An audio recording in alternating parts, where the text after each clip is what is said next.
All right, all right. Welcome to Africa Political Show, and today we have got the weekly recap. I am Mzalendo, and tonight or this morning, uh, the air is thick with questions, and the streets are louder than Parliament. Ruto's directive to shoot and break legs sends shockwave through Kilimani, where he pronounced this. Koech's brutal echo in Parliament calls for the lethal force to be used.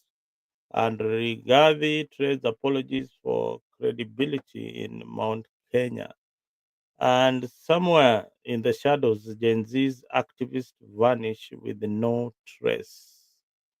This is not politics as usual, it is a national identity crisis, live and unfiltered. With me tonight is Brother Ben, a voice of conscious clarity, relentless truth. Let's cut through the fog and get the substance.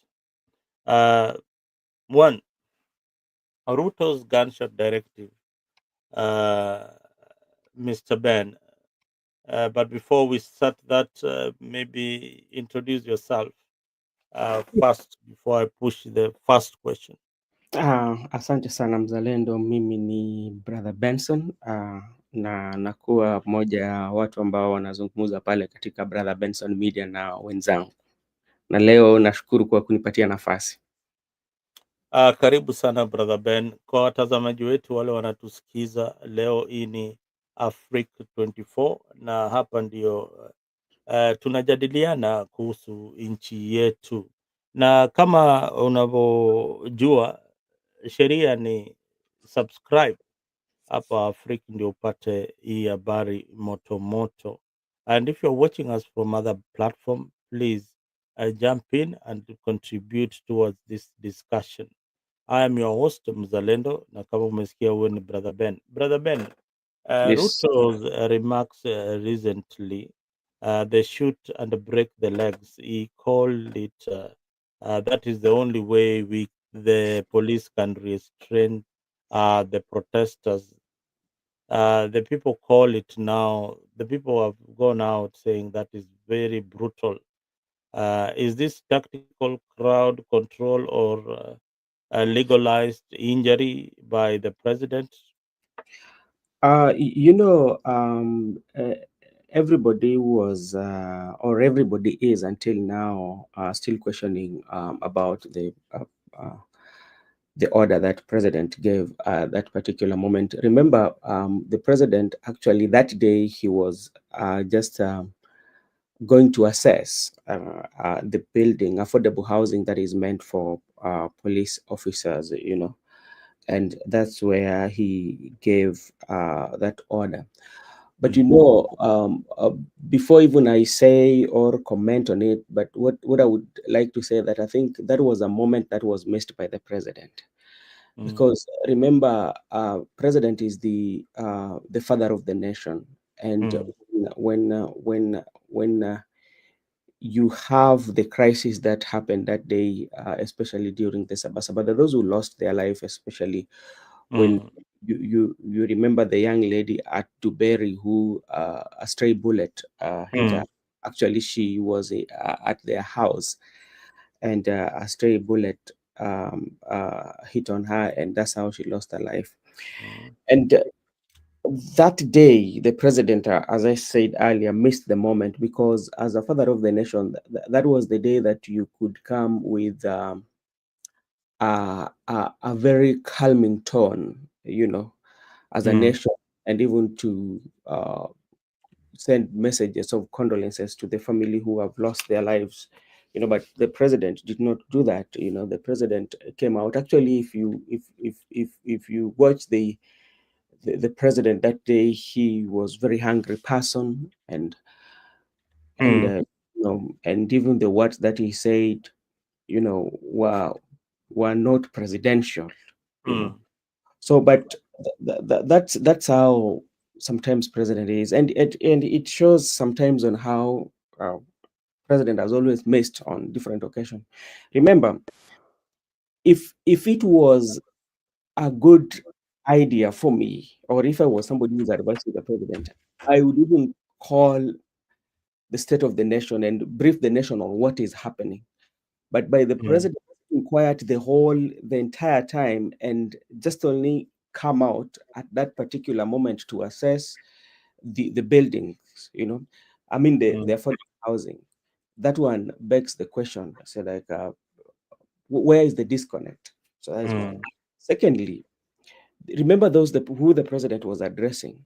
The president mhm, was addressing majority of the people who were there, especially were the police, and mm, there are also other crowd of Kenyans who are mm, majority of them were women, and and even the crowd was questionable because after that we saw a video that was going around, a group of mm, women who were hired, to maybe to go to that place to be part of the assessment that the president was doing.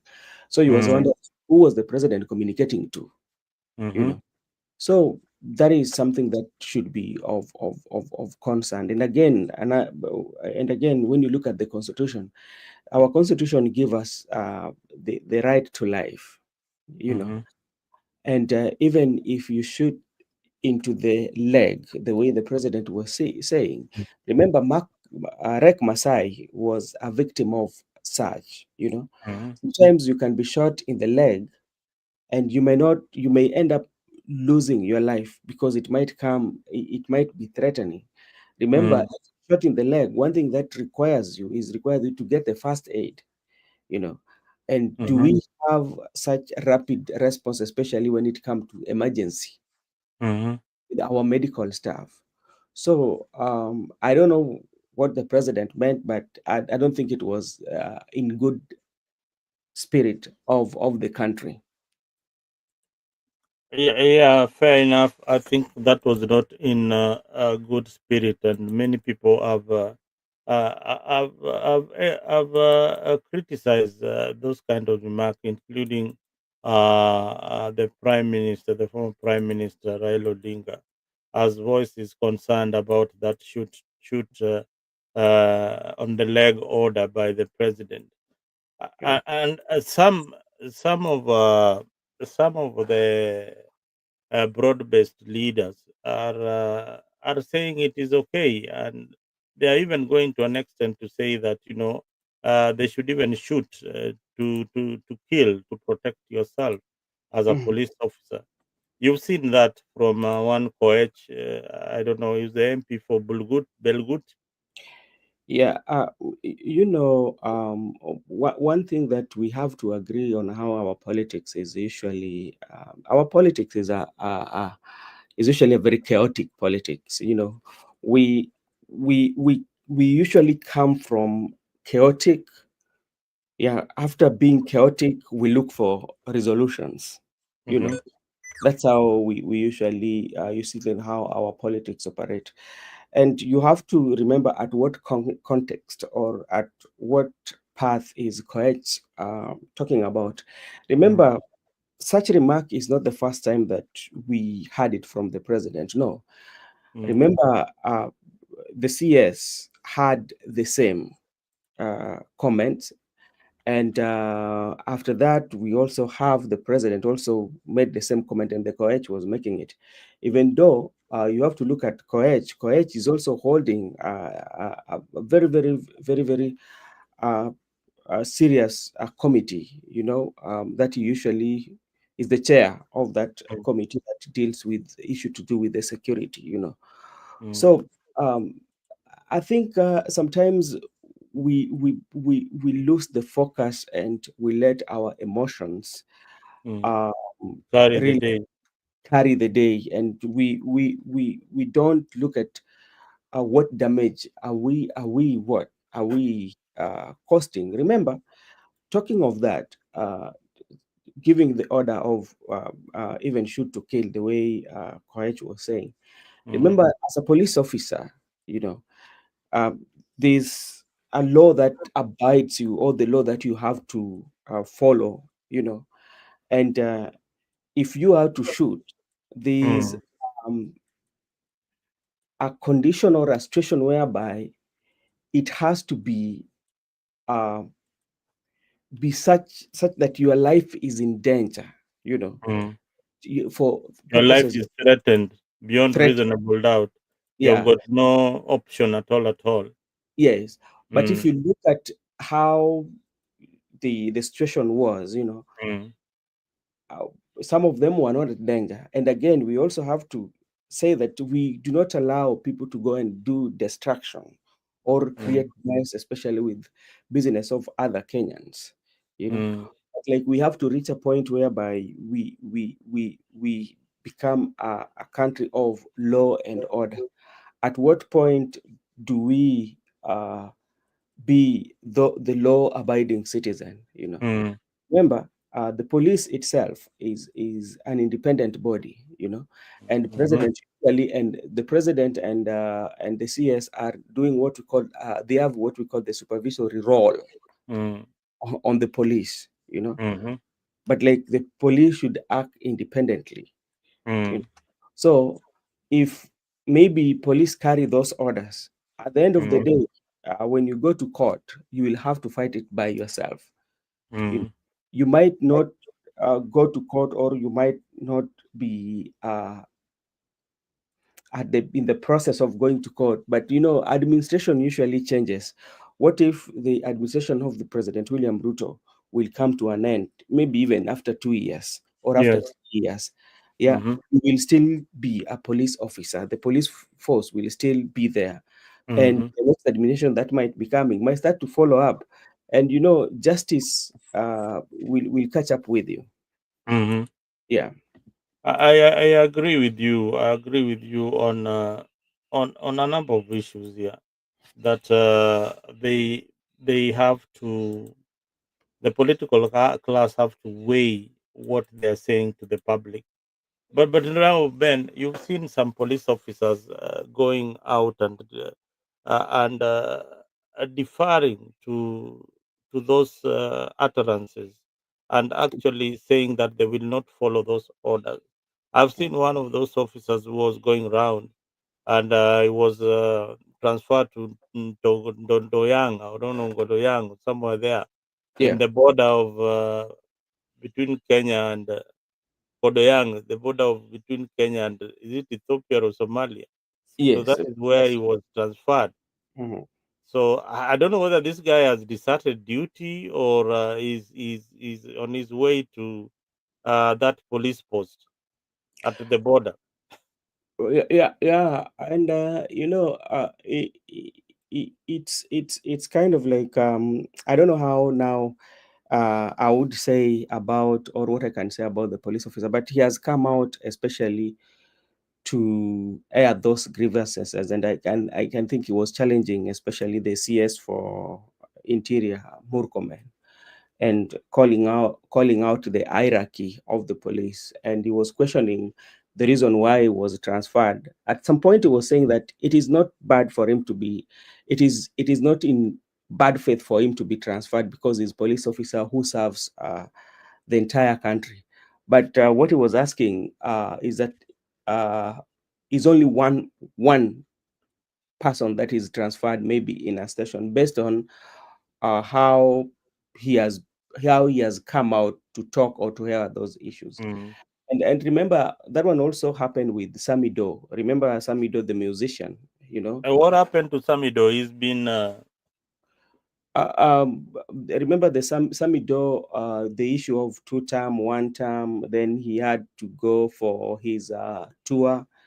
Then when he came back, he got that letter. But I think, like, as we speak, I'm not sure, but I think he resigned from the police post, you mhm. know. And that's one tells you the disconnect, that we have a disconnect everywhere. We have the disconnect even with the police force, you know.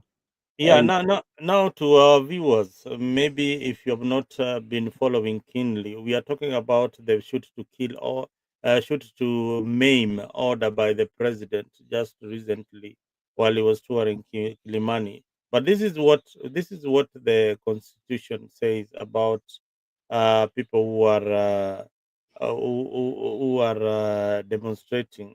Yeah. And maybe you can just highlight it a bit, and then people get to know exactly why it is important that we follow the constitution. The constitutional protection, Article 37 of the Constitution 2010, guarantees every person the rights on a peaceful and unarmed assembly, demonstration, picket, and present petition to the authorities. Now, at these demonstrations, I have seen goons in some of the demonstrations, Brother Ben, Mm, and it begs the question that the president could be right at some extent because, one, we mhm. have seen goons getting into supermarkets, robbing, and others even threatening the police with stones. Could the president's sentiments be directed to these particular individuals and not the ones who are picketing peacefully? You know, even though it is that the president, as he says, that he might be right on an on a face value, but you know, the constitution protects everyone. You know, yeah, it is required if you find somebody who is doing a criminal act as a police officer, this person need to be arrested and arraigned in court and answer to those charges. You know, Mm, because you know, even in our constitution does not permit uh, murder. You know, that's why mm. you can only be jailed for life, but you cannot be hanged as it used to be before. Yeah, so there is a right to life for every Kenyan, whether he's a criminal or he's not a criminal, provided that if he is found to be doing, or you find this person doing a criminal activity, the best thing you could do is to arrest him, take him to court, and he can answer to those charges. If he's found to be liable for what he did, he can be given a jail term. Yeah, because the constitution provide life, right to life. Now, this Koech guy, the Koech guy, I still want to go back to him. I think he Yeah. was gaslighting. Alikuwa anachochea sana. His sentiments came from what he feels like. Where is he getting this authority from? No, you know, I, I I don't know whether you study or you look at our politics. You know, Mm, everything that our politics is all about is about tribe, and that is the only way that the emotions of the voters, especially in Kenya, or in our the voters, we in Kenya, that is how our emotions are being whipped. Because remember, he talked of after talking about that, and he mm, talked about the Uhuru Kenyatta did not get it. Kibaki also did not. What? Yeah, and mm, remember, the same words were used also by the president, mm, and these are words that if you listen very carefully in the political class, depending from what factions you are at, you know, mm, yeah. So mhm, uh, he was just speaking what the politics of our country has always been about. It's about the tribal politics, you know, mm, and that's how we run our mm, politics.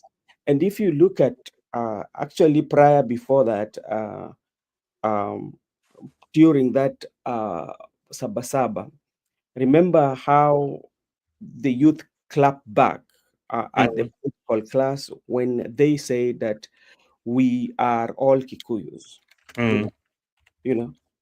So you find that that is always has always been the narrative, running away from the real issues. Because right now, if you're very keen enough, mm, we are not talking about the issues that are affecting the country. Yeah, we've diverted and talk about how this, did this, and this is confirmed by the good senator. I don't know whether to call him good of Wasingishu, Honorable Mandago. mm, Remember when he said that actually he was just talking directly to the people of Mount Kenya and tell them if it were not for them, they delayed the coming of the white people in the country. And he mentioned that if that is the case, we are going to take audit things that has happened 10 years. mm, Yeah. So if you look at that, and also just look at the narrative on how what the politicians are playing around with. So the politics the politics has run away from the real issues. What are the real issues that are affecting Kenyans? Are we listening? Because that is mm, what we need to ask ourselves, the politicians and the people. Are people listening mhm. to one another? Can people listen to what the issues that people are raising? Because at the end of the day, even we if we bring on a tribal card into the politics, will that one solve the issues? I think most politicians I think, Brother Ben, most politicians don't really think about the tribal narrative, whether it will affect the people of the other community. When they talk like that, they are speaking to their own political base. They don't care about the country's unity. Those kind of reckless statements are coming from politicians who are talking to their base. And watch carefully where they make these pronouncements. They are normally made in their backyard, in the safety of their backyard. You Yeah, will not find those kind of sentiments made in other places, but they will make these pronouncements in their backyard. But people have forgotten what happened to this country in 2007. So politicians need to be very, very careful with the rhetorics that they are peddling around. I feel uh, I feel guys who are at home or watching us right now, do you people really feel safe out there with the politics that is going on? Brother Ben, do you really feel like the country is heading in towards the right direction, or there is something that is quite wrong with Kenya? I think to me, I feel like we are not headed in the right direction because, as I mentioned earlier, we are not listening to one another. And what the politicians say, and this is not only to the, I would not kind of like say that it is only to the politicians who are allied to the president, but the political class, all of them included, either in opposition or in the government, all the political class, because that is what they've been playing. That is the kind of politics that they've been doing, and that one makes them thrive. And Mm, as you said, it depends from where are they having those kind of their meetings. If you look at even today, when you listen to the Speaker of the National Assembly on Moses Wetangula, actually they were somewhere in where were they? Whereby the way he speaks, you know, it tells you where how the message is directed.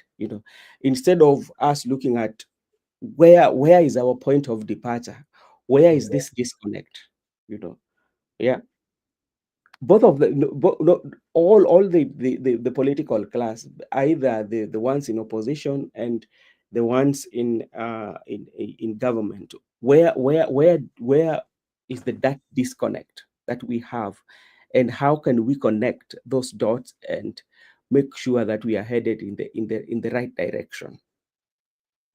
yeah, Mato, if you are listening to us, I've sent you the link there on our Facebook page. Just go to AFRIQ24, you will see the link.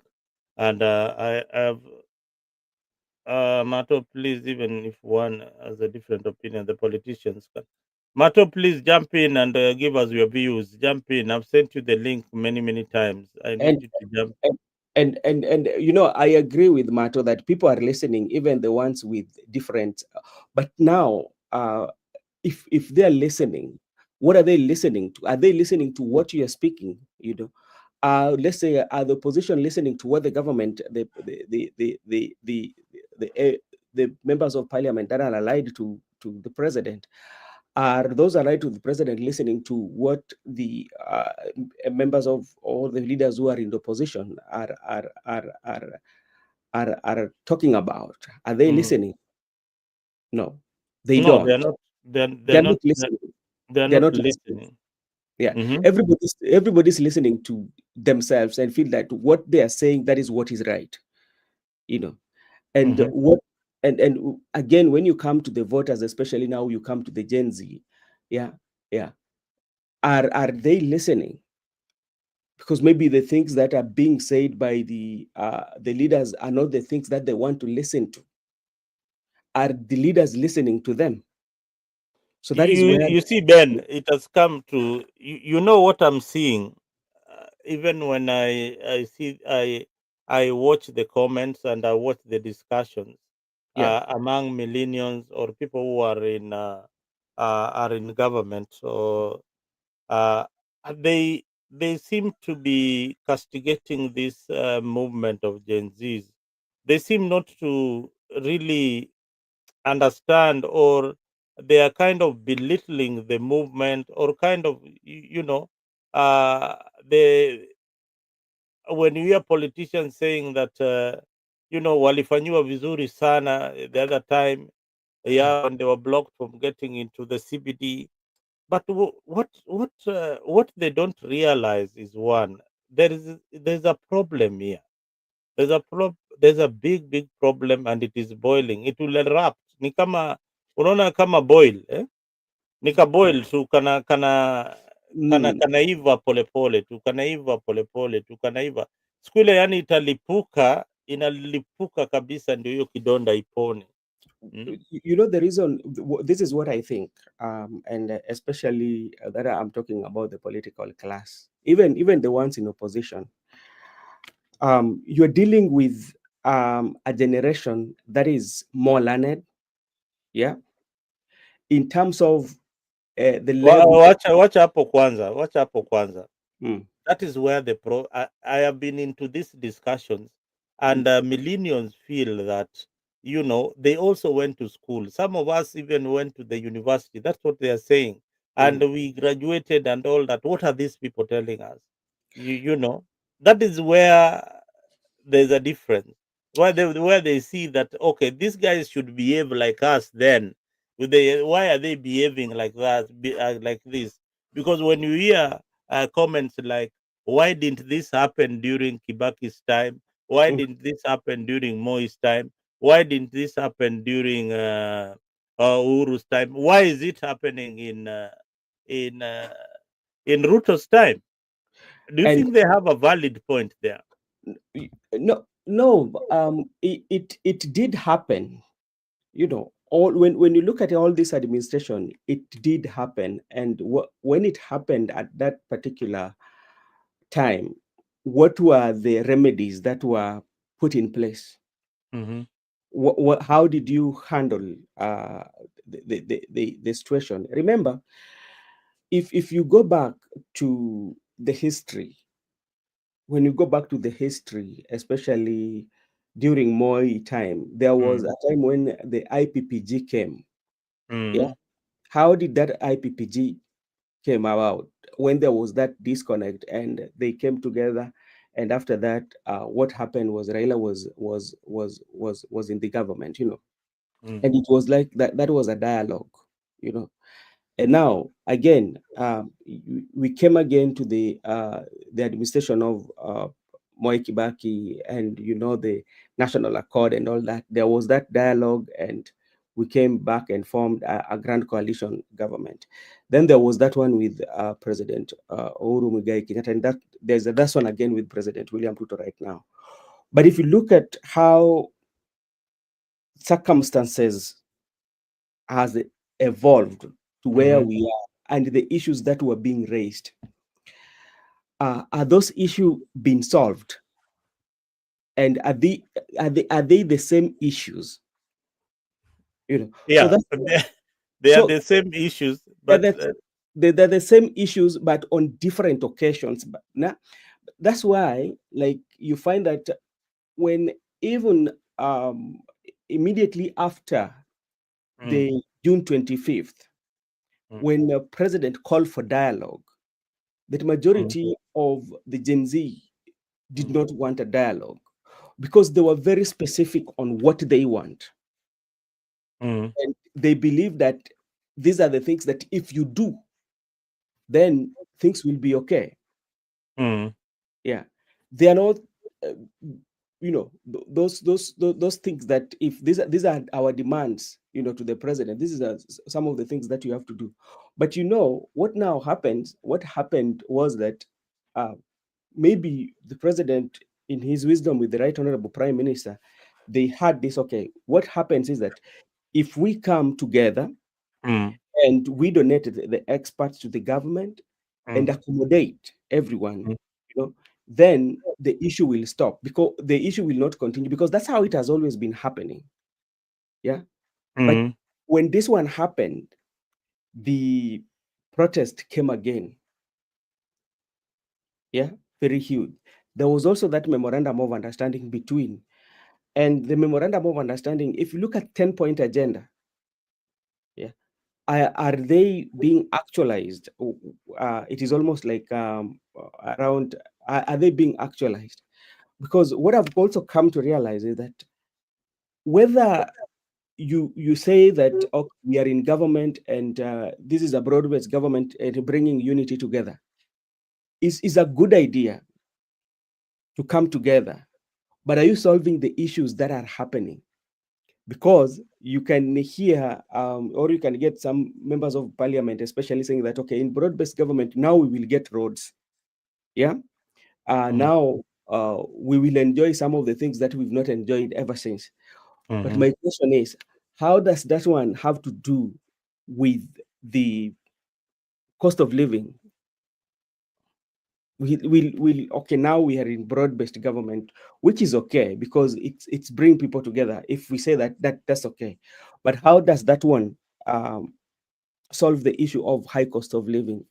How does that one solve the issues that people have been calling like issues like police brutality and the abductions that sometimes are going on? How does that one solve that? How that one solve the issue of healthcare? You know, I so think that my understanding, when I talk to the people who came into government,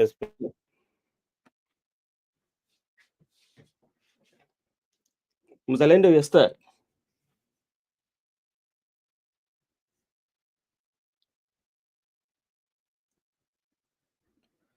Okay, we are still waiting for Mzalendo. I think he's stuck. He can check his internet because he was the host. I don't know how I can help him. Um, so those are the question that where is the disconnect? Why are we disconnected?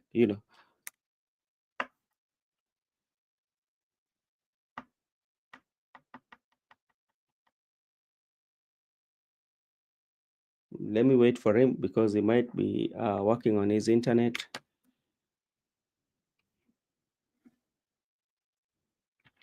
Hmm. Thank you so much. Let me wait for Mzalendo and see what is happening on his side. And so there's to me, what I see there's a big disconnect between the leadership.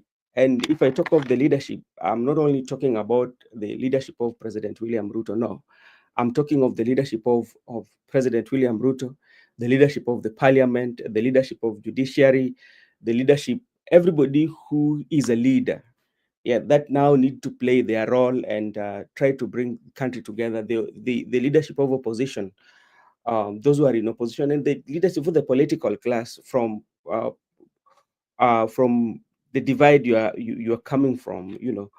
Um, Mato, I'm being hosted by Mzalendo, so I cannot access the link. I'm on Mzalendo's platform. It's not my platform. So I don't know whether I in the I cannot share any link with me. Is Mzalendo who has the but like if you go to AFRIQ24 on the YouTube channel, you will get the link and you can join, so we can have that conversation. And I know as we have that conversation, also there is the new IEBC, and which also has a big challenge that awaits them. Remember, there are so many areas that are not having representatives, ever since some areas, ever since people went to election, and they've never have a representation in the parliament. So this is also a good thing for those areas, especially Kenyans who do not have members of parliament.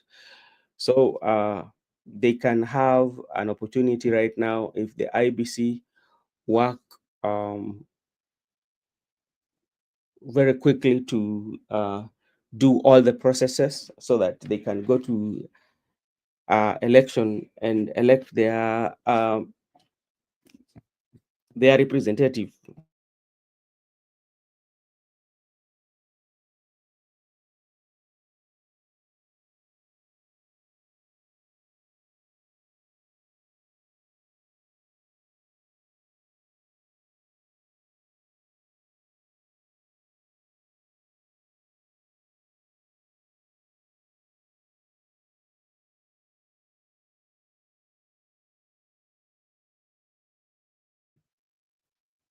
Maybe if you have something to share about what is happening in the country, the kind of politics that our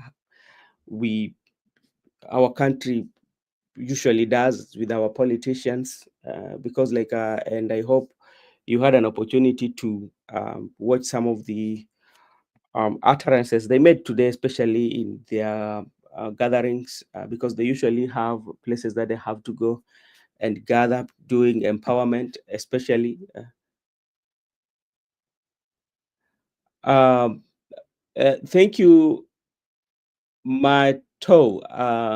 Have you tried to go to the AFRIQ24 channel and maybe log in from their comment section, from Mzalendo comment section? Then he can uh, admit you so that you can come, so we can have a conversation, because this one is a good conversation.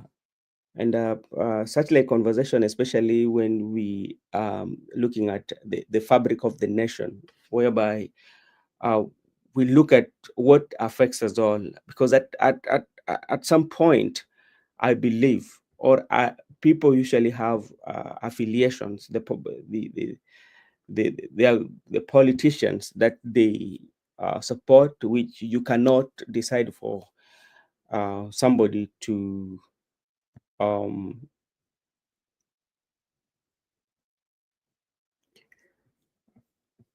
hey, Mzalenda, you back?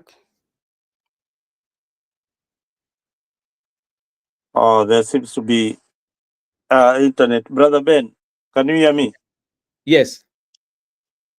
Yeah, I think my main internet, I think, is having some glitches, so I have to get in with another gadget. So we continue where we left. I hope that you've not missed a lot.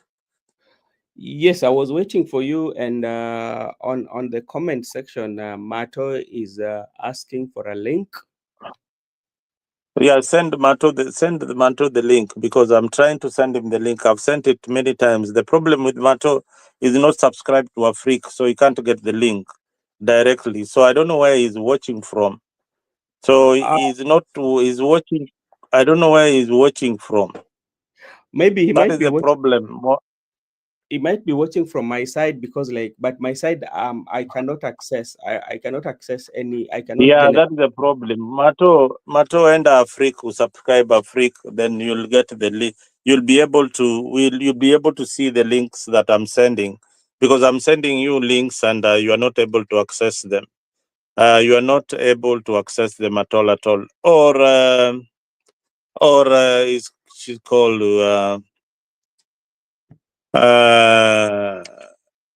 Gypsy Corner can give you the link. I don't know whether Corner can give Manto the link from the comment section.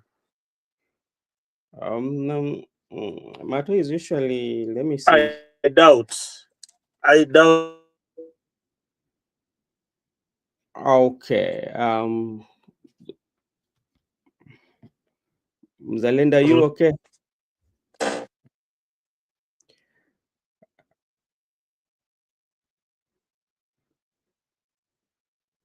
Okay, because Mzalendo is the host, and I cannot. Mzalendo, your internet still has a problem?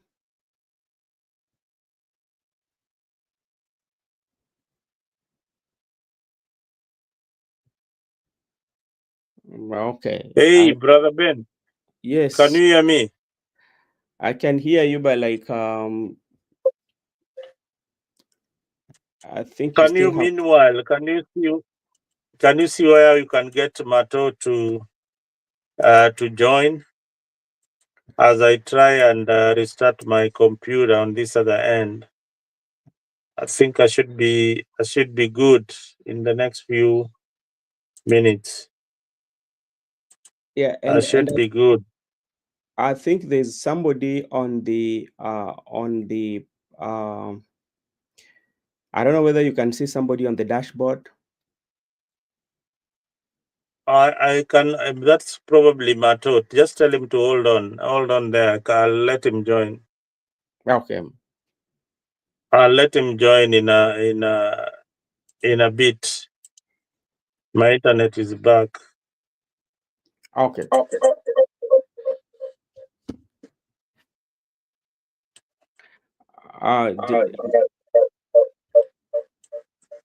Hey, Joseph. Yes, hello. I wanted to tell Bwana Matu to go to Africa. I just went there and I got the link. So you just need to go there and get the link. Oh, okay. How are you doing, sir? I'm very fine. I was following the conversation when I was there in the comment section. I was telling you to send Matu the link. I see he was too much itching to pitch in. Yes. Yeah. So I was also following the events that they are doing there in the diaspora, the Matiangi and the Karua. They are there in.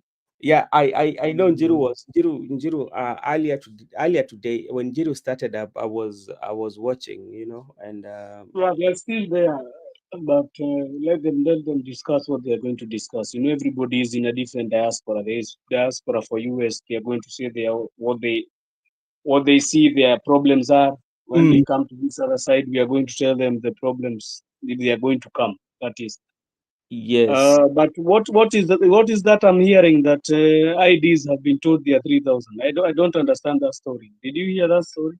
IDs are going to be you're going to be paying 3,000 to get an ID. I did not understand that. No, that one I will confirm to you. I will confirm to you. Also I was confused.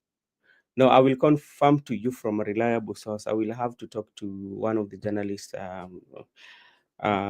somebody who can give us a very, very good picture of what is happening on the ground, and so that at the end of the day, because one of the things that one of the issues that are actually that now we will be dealing with, is the information and misinformation. And True. that's where people should be very, very, very, very, very, very, very careful on the information that you're getting.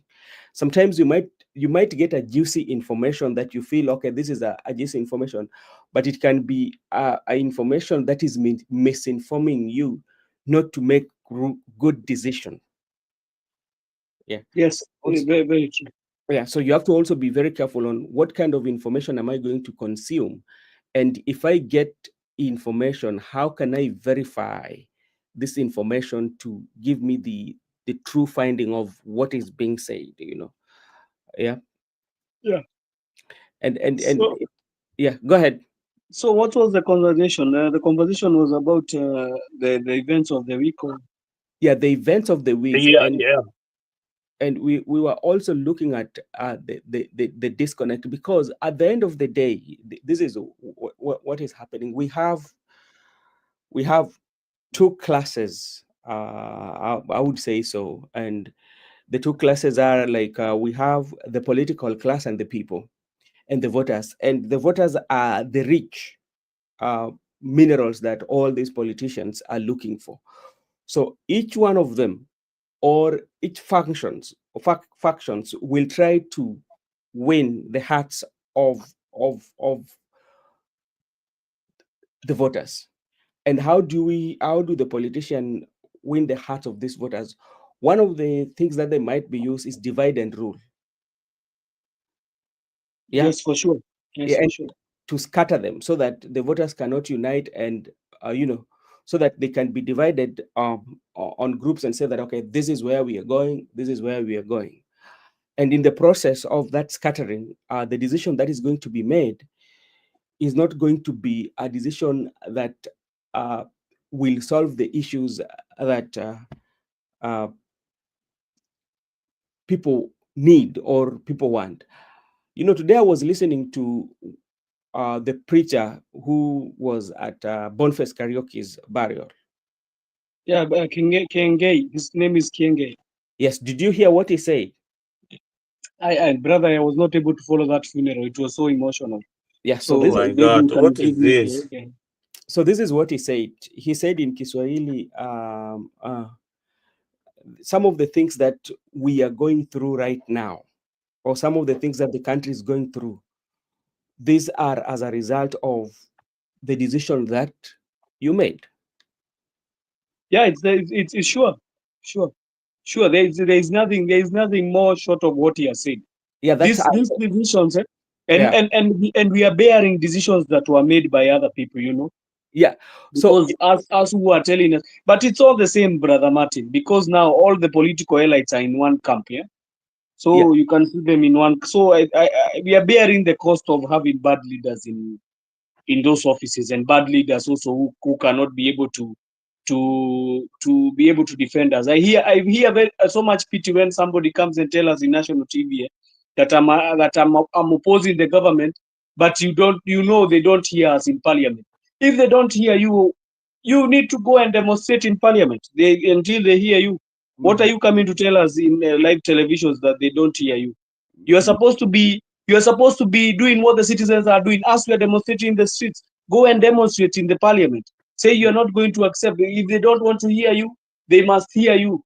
Because why did we send you in the first place in that parliament? Why did we send you? Why do we give our votes to you to go there and represent us?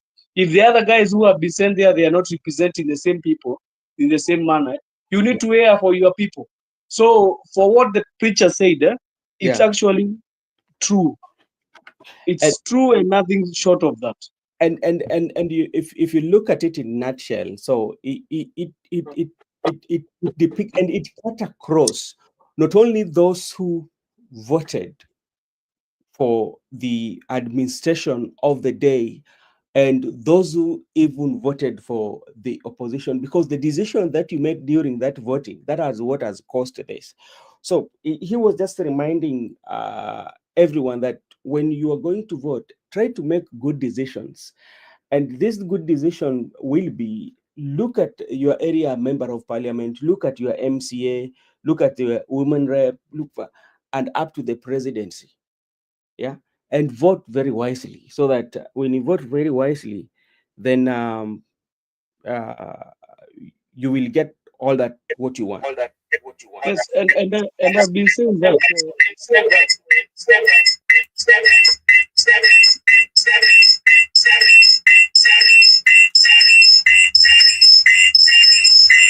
Hello.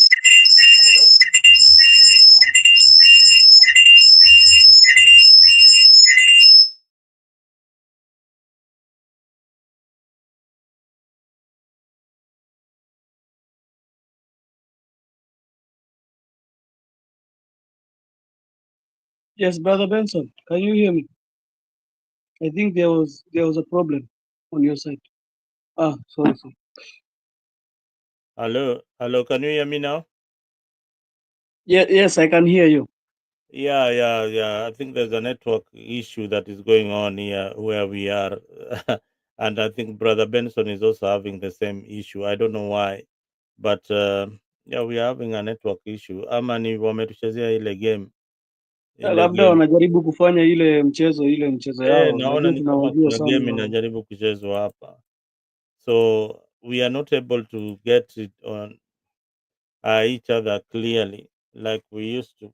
But I can assure you that everything else is under control now, and we'll be able to be on air. Brother Ben, can you bring your camera on? I think to name. My name is Mzalendo.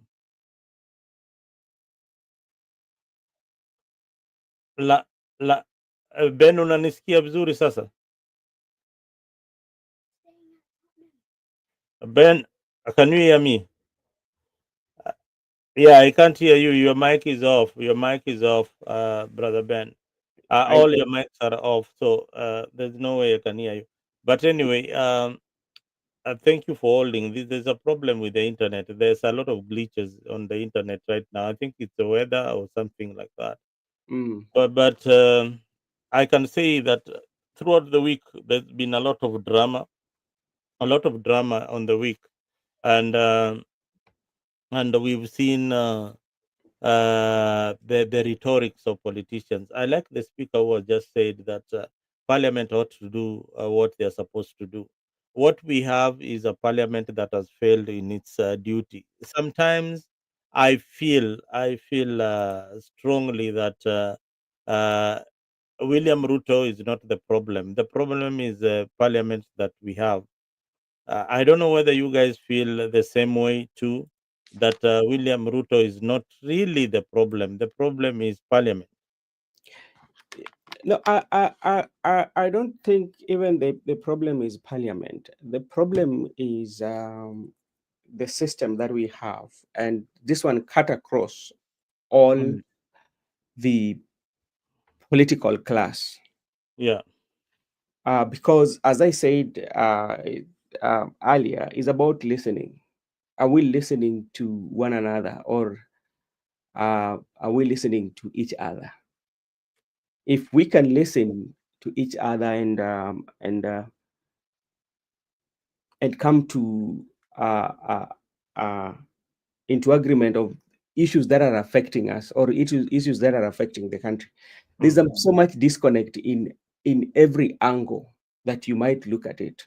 There's a disconnect between the people and the leadership. There's a disconnect even between the police themselves. If the officers could come out and talk in media, of what is happening, and so it tells you like there's a problem somewhere. So that is what I think. So hey, Mato Matrix Mkenya mkora, karibu sana Afrika 24 now. Sasa umejua vile unafaa kuingia Afrika. You subscribe ndio upate hiyo link direct. Umenitesa wewe na brother Benson. Brother Benson, umenitesa leo. Wewe ndugu yangu, wewe mpaka saa hii hujawahi subscribe Afrika. Sasa utaingiaje Afrika? Umeniuma leo. Wageni wanatoka huko nje wanakupita, na wewe ndio waanzilishi wa hizi machannel hizi za kupiga siasa Sijaitateka kama leo. Ushaumwa, unaumwa, yani unakimbia, unauliza woi, nitaingia aje hapa? Mato, Karibu niingilie kwa dirisha. Unafikiria nini inafanyika hii Kenya bwana? Mi sometimes nimefika mahali I am seeing a situation whereby there is a propaganda being peddled by government that the Gen Zs, kama nyinyi mumesikia, Gen Zs have been infiltrated by politicians. Gen Zs have been infiltrated by goons. Gen Zs, this is not the Gen Zs that started the demonstration. We are dealing with another Gen Zs. I need you to deal with that first before we move into Rigathi Gachagwa's trip to the US and the rebranding of Rigathi Gachagua. Is it something that is going to give us a good president in 2027? Ama tu hizi ni ma hot hair. To start with, let me first of all agree with you, both of you, and hata the other panelists mwenye amekuja hapo hivyo. Unajua bado nilikuwa nateseka. I had to go to another device. Yani mumenitesa siku hizi, munanieka mpaka nikae, yani I was almost crying. You know, this is a very good conversation what you guys have, because it's a very genuine conversation. Huko kwingine nilikuwa nikiangalia bado, but we know we are all brothers and sisters channels, lakini huko unajua kuna kitu ingine ile ya madhakarua and whatever, but anyways, suffice to say, I wanted to get into this conversation a lot sana, because this is now a genuine conversation what we are having and what you guys are having. Yeah, true. Karibu sana Mato. Yeah. Ask your question again. Niko na vitu mingi sana nilikuwa nataka Hata nikwambie, you brought a topic and you brought your feeling, and this is how I want to put the perspective of many people, and they are getting into the trap. And this is the trap. This is the political trap that people who support Gachagua are getting into. The government has pushed a tribal narrative on Rigathi Gachagua. Rigathi Gachagua has fought that tribal narrative so much. Now, his supporters have bought the bait of the tribal narrative. Before, let me just say the Kikuyu community were playing the politics of nationality. You understand? Now, Rigathi Gachagua is introducing a new dimension to them, but I see that they are really jumping into that dimension.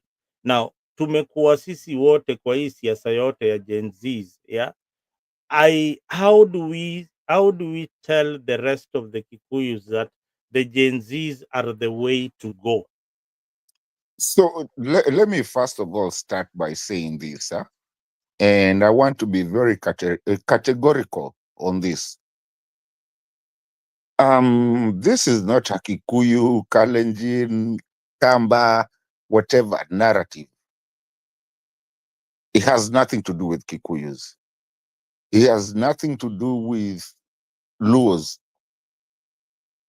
This is the point of where Kenyans have. I'm not myself. I'm not one of either of those languages that I've spoken about, or tribes, if we want to say. We've been here long, even before elections. Mzalendo, you know me. Everybody knows me here. It has nothing to do with that. This is what we used to say, that the country is coming together. The country has come together. But now you find this wannabe, not wannabe, maybe I use that. Okay, forgive me, scratch that. This old gag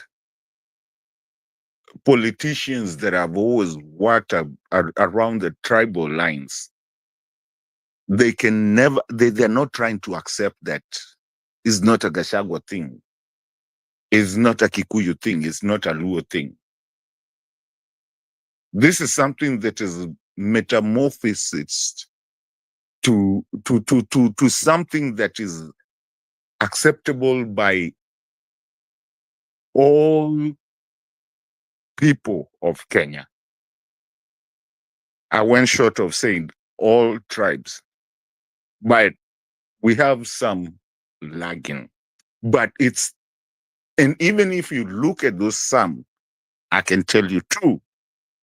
But even when you look at those two, you cannot even say anything about them because 80% of them, and for those who are listening, please forgive me. I'll say some people will say, "Oh, it's a Kalenjin thing," but not all Kalenjin are in it. Talking about shoot people. Yes, some of them have said we've had them, and you remember Murkomen said, "Piga mtu risasi." He never said where. Na akasema those are orders from above. Then here comes the man himself. Piga risasi mguu. Make it look it better. I mean, make it like it looks better by doing that, by saying that. What is it that they're fighting? They're fighting the dissent. The dissent is all over the country. And not just all over the country. It has actually moved from the country to a continental thing. It's an African continental thing that everybody in Africa is actually fighting it. So this is not a Kenyan war. And where when you see these Gen Zs come out, and the good thing is that Brother Benson, you remember I was in your channel and we spoke about this, and I told you this thing is gonna move from being a Kenyan thing to an African thing, to where we have to start talking about when we are being called third world is changing. People are tired of being called third world.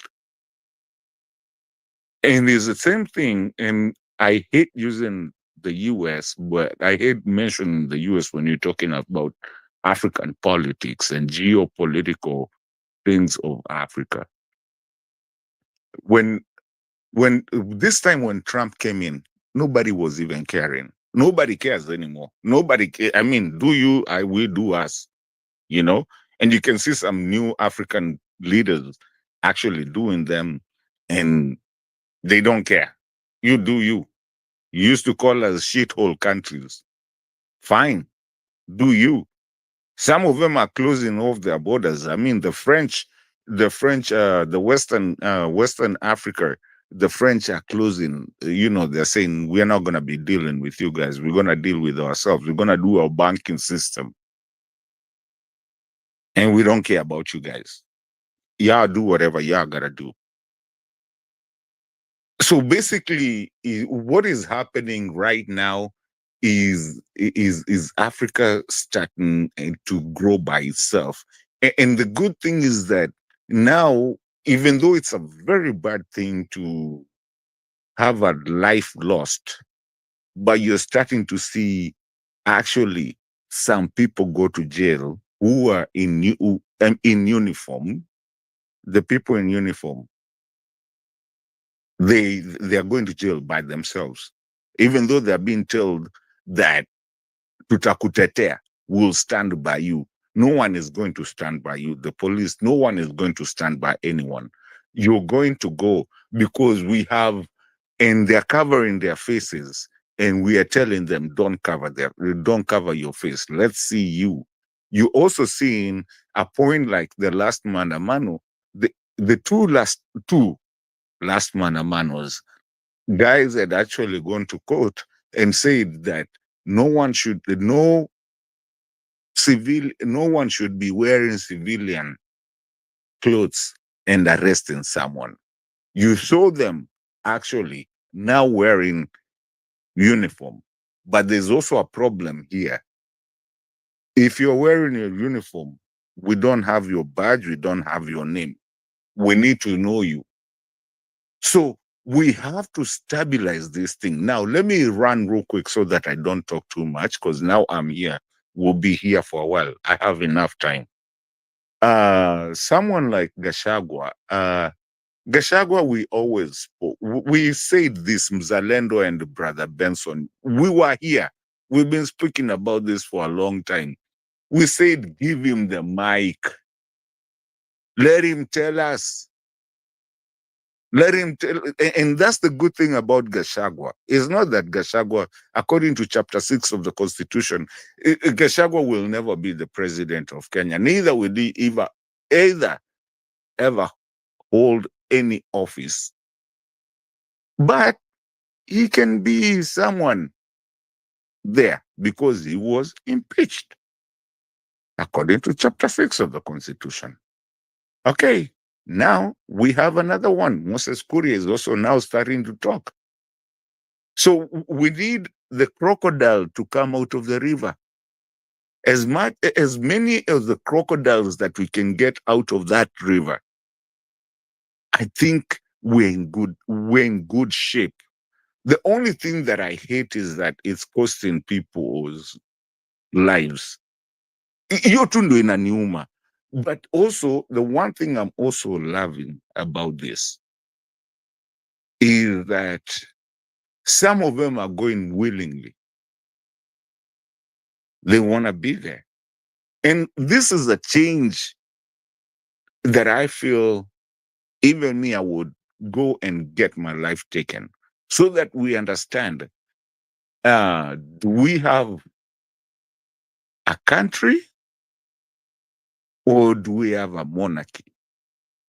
Because if you're going to tell people to shoot someone that is carrying a flag, then where exactly are we headed? Because I mean, I've never seen it. I mean, well, this is TIA. This is Africa. But why can you shoot someone if they're not doing anything? A stone is not a lethal weapon. And why are they even shooting you a stone? I mean, throwing a stone to you. Now, quickly, before you come back. I mean, I know I'm taking too much time, and I apologize.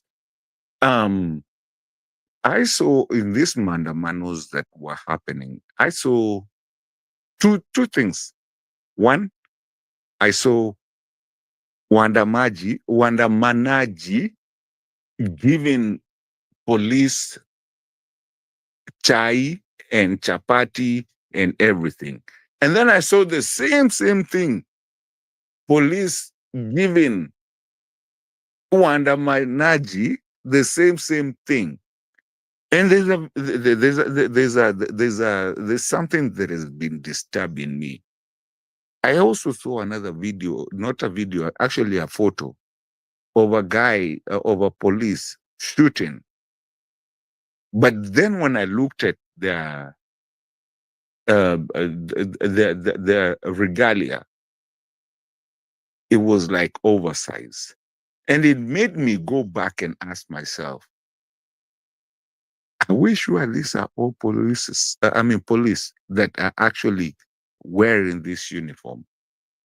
Because you see very good police that are actually dealing with the Kenyans.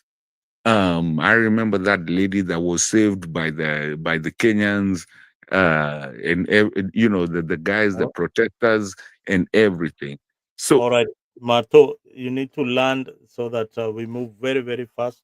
okay, Yeah. So we move okay. Let me land. I'm sorry because lakini give me a break bwana. Mumenifungia huko nje kabisa. tutarudi kwako. Unajua wewe una maneno mingi unataka kusema mara moja. Tunataka uziseme kidogo kidogo, mnaachia mwingine, alafu unarudi tena unasema.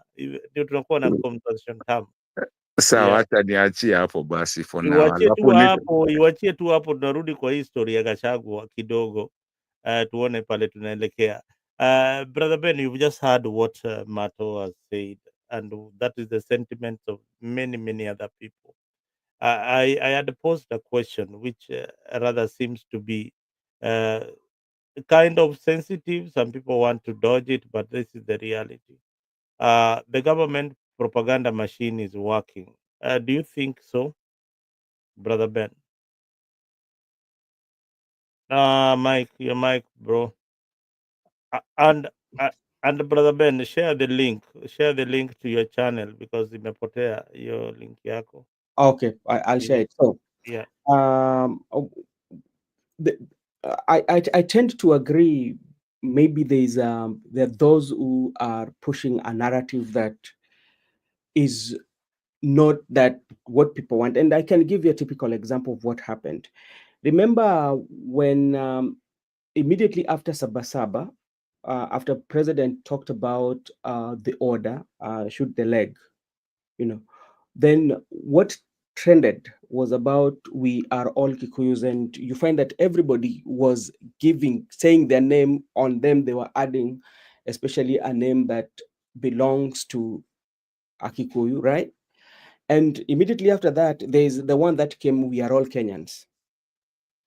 You see that? And the ones we are all Kikuyus, by the time I checked, it was trending at number one. It was the most shared. Brother Ben, just and I apologize for this. Yeah. Brother Ben, remember that was an eject reaction from Mr. Ruto. We are Yes. all Kenyans.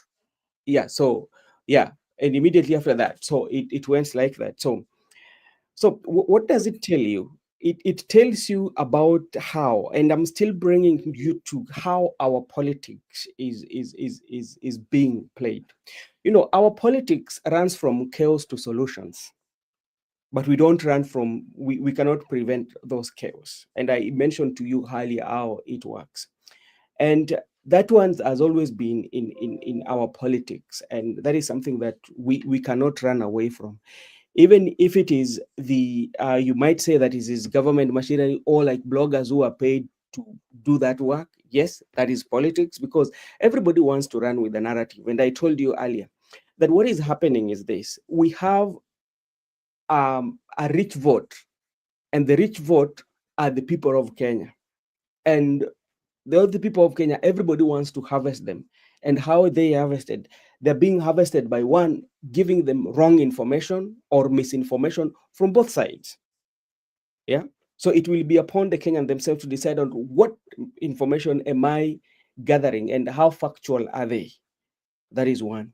Now, come to the question whereby you ask about Rigathi Gachagua. You know, to me, there's something that I've always believed ever since I started to watch the politics of Rigathi Gachagua.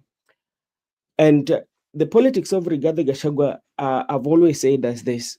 One, when Rigathi Gachagua came into parliament, especially for the second, came into power the second time when he was coming as a deputy president, Rigathi Gachagua came with a genuine heart when they had that memorandum of understanding between them and President William Ruto. But he did not have the reach or the knowledge of how Kenyan politics is being played by the politicians, you know. And that one costed him a lot when he was being impeached. He did not have the bearing, and he had to fall, and he fell very hard. And in the process, when he was falling, he found that Mount Kenya, there was a vacuum somewhere. They had already started to complain about high taxation, which was affecting their businesses. And he came and got into that vacuum and ran with it. And I believe even today, if to say, for instance, because politics, there's no enmity, there's no friendship. Brother Benson, can I ask you, how many people do businesses in Kenya? Is it just Mount Kenya people that do businesses? No, the Mount Kenya people do not do businesses. But now, this is what we call, there's something that I usually call the corporate economy. Yeah, the corporate economy, especially when you come to Nairobi, the majority of people or the majority of businesses, the majority, because when you're doing business, there's what we call the 50% of the market. When you want to know what we call the market intelligence, how do you know the market intelligence? So that if you want something, there's somebody that you have to think of who owns that market. Yeah. You can go into an area, especially in every area, even in my village. If you go in my village, in a small center, there must be one person that has the 60% of that center. And why do I say the 60%? Is that everything you want from that market, the first information that you say that I need to go do this and this, somebody will refer you to that shop. The reason being that the majority of the variety of your needs are catered there. So that is the first person you would think of, because he owns that 50% of that market. There's so many people who are doing that, many people who are doing the businesses, but who are the majority or are owning that bigger share of that market? So that's where the issue is. So we talk about the market intelligence and who owns it. Yeah. So the larger majority of people who have businesses, especially, are the people from Mount Kenya, and that is something that we have to agree is not. I disagree to agree. Yeah. All Most right. of the people, But yeah, I agree. I kidogo agree. Mzalendo. There's this guy also down here who has not spoken a word. Whatever la. Oh boss, manze, hebu tumia jina ya Kikenya bwana. Hii ni French. Liberté arrive. Oh my God, boss. That one is a very simple one. La Hebu tell- Liberté alive. Liberté arrive. Okay, is it a It French means word? freedom is here. It's just simple Oh, meaning of freedom is here. freedom is here. I wish you just put it as freedom is here because No, we need to complicate these things for Kasongo Huyu bwana. ametoka How will France. you give him Hao a ni blank watu wa statement, France. one? okay, all right. Freedom is here. And now you've heard from your friends and colleagues in this struggle, and there's a lot of disconnect. Even when we speak, we tend to speak in one voice, but people look at things in different ways and views. Now, the Gen Z's uprising. This is something I think brought a fresh breath in our politics. And there is also the tribal aspect of our politics, which is being played by people like Rigiji, Raila Odinga, and everybody else. Now, how do we separate Rigiji's politics with the Gen Z's movement? Or how do we merge these two together to have that national outlook in our politics? Because there is a lot of confusion here. So when you want to separate the G movement and the Gen Z, Yeah. let's first take a look of what Gen Z were talking about. We need to know the two forums what they are talking about. Gen Z, they have not been saying one time. Gen Z, they have been pushing for good governance. That is what they have been pushing for from time we knew, from 2024 till Yeah. now. Even when you hear their voicing, their voicing is about good governance and how Accountability, things like that. and all those things. So right Equity. now, where they converged, where the two camps converged, is when the police started killing people. I think that is where the two camps converged. And that is what is uniting all Kenyans. Yeah, because when you start killing people, whether they are Gen Z, whether they are millennials, whether they are what, no Kenyan will accept you killing other people. It is not right. So it's whether you are Gen Z, whether you are in the team of Wamunyoro, whether you're in the team of Mother Karua, whatever, we cannot agree people to be killed. So that is where people started converging. And so the voicing became, people got tired because you cannot continue telling the government accountability, and they are not listening. We gave them, we gave them a chance to be able to redeem themselves. Ruto was given a chance in 2024.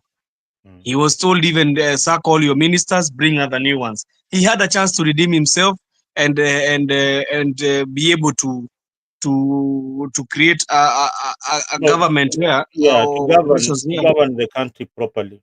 And now he could have not been having all these problems. The speaker speaking right now. Can I also? Can you also actually please tell me? Is it true that we also gave Raila the space? We told him stay at home. We're coming. We will come for you after we're done. So we give him the chance too, right? To just go and do himself, will come for you. Why did he come? Yes, and the problem is, Bwana Mzalendo, the problem is actually the Gen Z did not have somebody to speak for on behalf of them. So some people hijacked their movement and said that they are talking on behalf of them. There's no way I heard the Gen Z in the street saying that they want somebody to speak on their behalf. Or have you heard anywhere, Mzalendo? Anywhere Gen Z said we want somebody to speak? The Gen Z didn't want any representation. They didn't want it was this body that was leaderless, and they were, in fact, they were being insulted until today that they don't have a leader in their movement. But it is working for them. It is working for them. Now I have come to realize the importance. Whoever crafted the messaging or that unity of Gen Z, it worked so well. So can you imagine if they had a leader? The leaders who had assumed roles like their Gen Z, people like Inaka Samuel, were quickly grabbed by ODM and taken away. People who are like Morala, Kebasu, and the rest were quickly withdrawn from the movement. So anybody who was trying to emerge as a leader was dealt with immediately by the government. So And that's why, Brother Mzalendo, I like these guys. They don't have any leaders, because now we are hearing somebody saying that we should go for a conclave. Who could they be calling to that conclave? They could be calling the leader of Gen Z to the conclave. So it's better like that. We don't have any leaders. Who are they going to call to that conclave? by the Because way, we say the conclave, who are they going to call? Because they don't have any. barua kutoka kwa nani? Brother, we take these guys Gen Z as if they don't have akili, eh? But these guys, they are very clever. Hiyo movement ingekuwa imemalizwa by now. I'm telling you. By now Ingekuwa imeisha. Wangekuwa wameshachukuliwa, wengine wameingizwa kwa gava, wengine. But when you saw the other, unaona wale watu wanakuja wakubwa, akina Kasmuel, wakikuja kusema ati ndio wakubwa, wakivutwa, Gen Z wanaambia nyinyi mmekuwa watu wa kununuliwa. Wanaendelea na movement yao. That's why I was, these guys, they know what they are doing. They are strategic with what they are doing. You know, us tumezoea Mzalendo, tumezoea ile mambo yao. Si tumezoea ile mambo ya tunataka mtu atuambie kule tunafaa kwenda. By the way, nyinyi watu mshafikiri ati kuna wakati in 2027 Gen Z watakuwa na candidate wao. And do you don't know what they are strategizing, brother? You don't know, because even I think 2027 I'm 100% sure that they will present a candidate in 2027 away from the Kinagashagwa, Hey, Mzalendo, hebu sikiza huyu jamaa kitu yenye anakuambia, because whatever he's telling you, I don't know, his name is just so complicated, but just listen to what he's actually telling you. Ni Joseph. Ni Joseph. Oh, ni Joseph. Ai, kumbe ni wewe. Then nilikuwa najua ni wewe, lakini you know I have to respect the name that you put on there. Mzalendo, just skiza to what this guy is telling you. This is the same thing that we were telling you about 2 years ago when this thing was happening. Just listen to Joseph. Joseph, please allow me to call you Joseph. Because I know Joseph. Allow me to tell you. So, Mato, what I was saying, actually, these guys, they are very clever, Brother Martin, Mzalendo, and Benson. These guys, they are very clever. They are strategic with what they are doing. And I'm telling you, see 2027, most of them even will not vie with these chamas, you say. When you are wataenda independent. And I'm telling you, I promise you, these guys are going to be majority in parliament.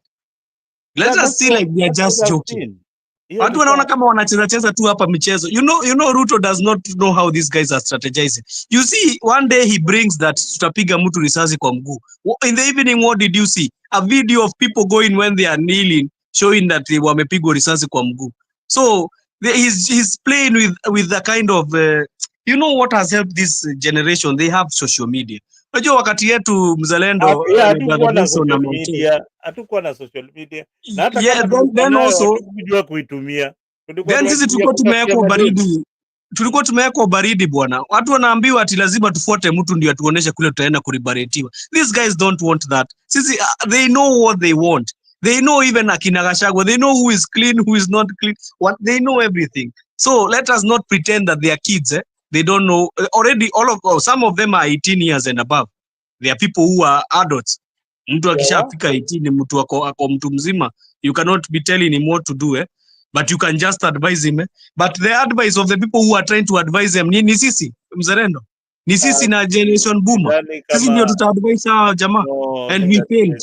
We failed. We failed. So what are you saying? Unajua sisi now that the problem is that we've also joined them. That's the problem now. We've also joined them. Tumeona, I mean, they made their point. We agreed. We accepted. We joined them. Watu wa nini? Watu wenye wanalipagwa pesa hivyo wanatolewa sijui whatever cash whatever, wameingia ndani pia.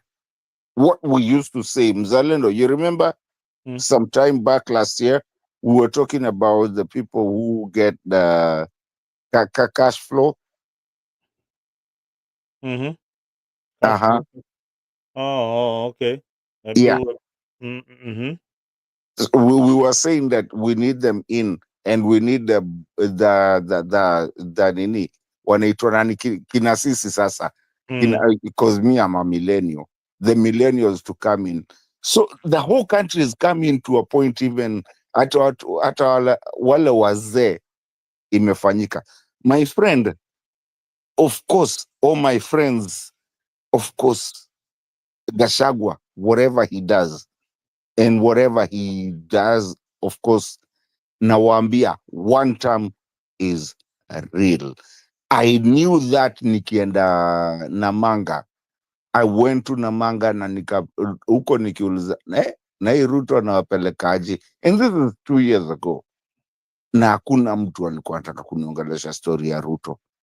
So, and that's the time I did my research and I realized it's not.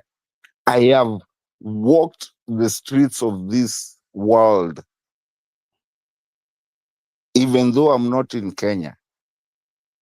And even when I go to that Kenya, I want to challenge you, nyinyi wote. Venye bradhangu wamesema hapa, kama kuna mtu mmoja anaweza nionyesha mahali ameenda kasimama hivi, of all of you, Brother Benson, I know where you are, because I know you. Kama kuna mtu mmoja anaweza nionyesha mahali ameenda kasimama hivi akasema, please tell me how this government is helping you, na akakwambia, please talk right now or forever hold your peace. Unataka nikuambie? Haya, acha nikuambie watu wale wanasema hivi. Nimeona ule mshenzi Rigathi anaongea sijui kule Murang'a. Anasema ati magari, pikipiki, sijui mitungi ya maziwa, sijui nini, ati William Ruto ametumana hapa. Nataka niambie wewe Rigathi, ujinga mimi usinilete, pelekea watu wengine. Mimi nimefanya kazi kwa miaka mingi. Wewe ulishinda ukaa kwa serikali, ulishinda kutafuta marafiki. Hiyo Murang'a unaongea hapo penye unaongea sijui, wewe umepea nini hao watu? Kazi yako kila siku ni kuamuka na kuhara kwa mdomo yako. Unahara kwa mdomo yako. Hakuna siku unapanga mambo ya maendeleo. Ulikuwa kwa uongozi kwa mwaka 2. Utuoneshe toilet tulijenga huko Mount Kenya. Utuongeze kazi ulifanya. Sasa naona sasa anaongea maneno mengi. Ati hivi yote William Ruto ametuma. Kwani William Ruto wako na makende, sisi hatuna makende? Waambie Rigathi waache ujinga na waache ushenzi. Sisi tutafanya kazi, tutafanyia wananchi wetu kazi, tutatembea hiyo Mount Kenya, hatuwezi tukatembea bure vile wewe unatembea bure ukiongea matope. Na nataka nikuambie wewe Mr. Dorcas, wacha kwanza kutembea na bibi yako kila siku. Hakuna mwanaume anatembeanga na mwanamke akitembea akifanya siasa. Wacha ujinga na wache utoto.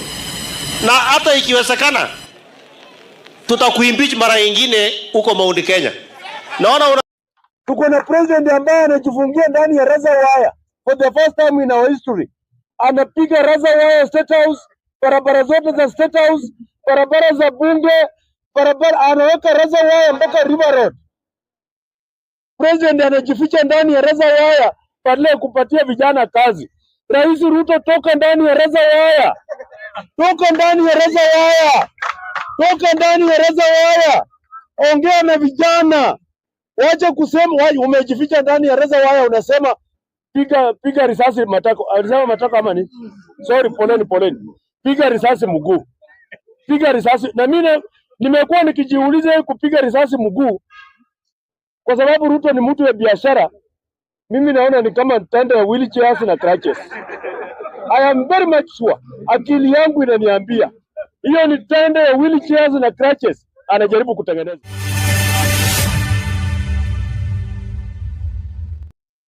Haya, brother Ben. Hii lazima niende wa kwanza. Please. Hii lazima niende. Haki na waomba kwa urafiki. Mato, make it brief. Juu tumekaa hapa sana, tunataka kuongea na tuende nyumbani kulala. Ladies, I mean, no, hakuna lady hapa. Gentlemen.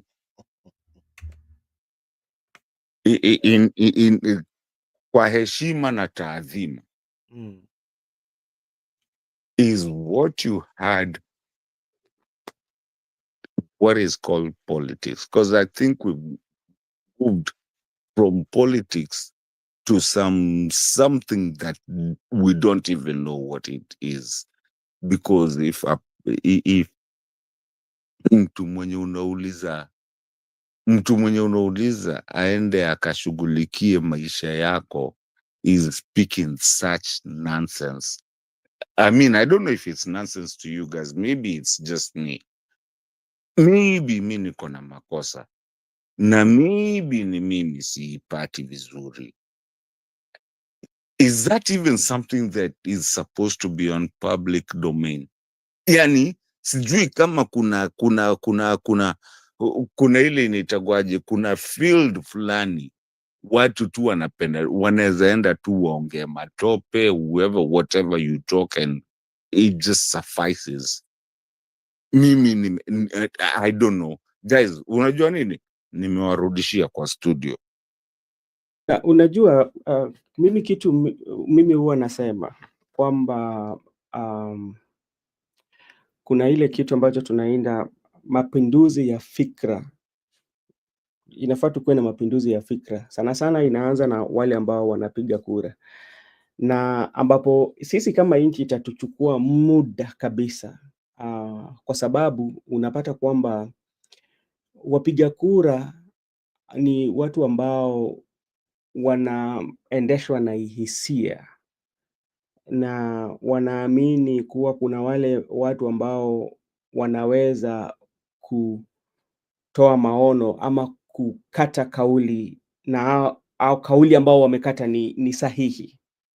Kwa sababu ni hivi, ukisikia huyo mbunge akiongea na anasema mambo kama hayo, unajiuliza maendeleo ni nini, ama kufanyia kazi watu ni nini? Tuseme kama ndio wewe unakuja unaleta magari, lakini hujatengeneza mbinu na njia ambao uchumi inaweza kuwa inakuwa, unakuuza uchumi. Unaweza patiana gari, unaweza patiana zote, na hata uende upige huko Harambee ndio mfanye hizo vitu, lakini unapata kwamba hakuna mbinu mzuri ambayo umeweka ambayo inafanya uchumi ya nchi inakuwa, ama hujaleta sheria ambao zinafanya biashara inaweza kuwa katika mazingira mazuri ambao kila mtu anaweza ona mazao ya biashara. Na siasa zetu bado tu hiyo inakuelezea siasa zetu ni ile ni yetu, kwa sababu mtu anaamini kuwa kama leo hii tuseme kuna baadhi ya watu ambao wanaamini kwa sababu Rais William Ruto ni mtu ambaye anatoka eneo la Rift Valley, inakuwa urais ni yao. Tuseme kama Rais William Ruto atamaliza hatamu wake, mtu pengine pia atoke kutoka kwa kabila ingine, wataamini ni yao, ambapo huwezi kosoa kwa sababu ni yetu. Unaona, na jambo ambalo sisi tunafanya ni ya ukweli. Na hiyo inakuambia mimi silaumu hata maviongozi. Ndio maana nimesema mazungumzo yetu saa hizi haifai hata tuzungumzie haya maviongozi. Tuwazungumzie wale ambao wanapiga kura. Wale ambao wanapiga kura, kwa sababu ni watu ambao wanasahau kwa haraka. Ni kama ule mnyama ambaye unaipiga inakimbia dakika kidogo, alafu bado inasahau kwamba ilipigwa hapa. Anaitwa ngiri. Ngiri. Watu wanasahau sana. Ukiona katika hiyo picha, unaona waziri Mbadi ako hapo. Na ukiangalia kauli ambao Mbadi alikuwa anasema huko awali, au kukuwa natarajia kwamba kuna siku ambao Mbadi anaweza kuwa sehemu moja na mheshimiwa huyo.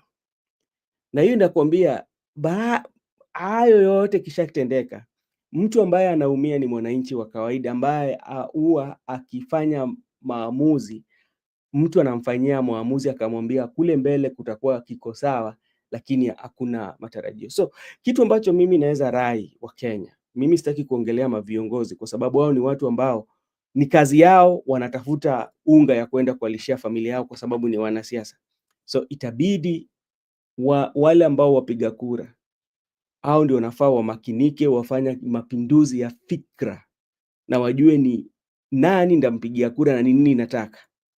Lakini kama watafika mahali kama hapo ambapo wanaweza kuwa na fikra hao wenye mimi nafikiria, mimi kama mimi niseme kwamba mimi ndapigia mtu kura, yeah? Ama mimi sitakuwa na mrengo yoyote, kwa sababu kama mimi sina mrengo ambayo mimi naweza sema kwamba niko mrengo huu. Unaona, mimi ni ule mtu ambaye ndakuwa nafanya uamuzi wangu kulingana na pale ambapo naona kwamba inaweza letea nchi yangu mafanikio na faida.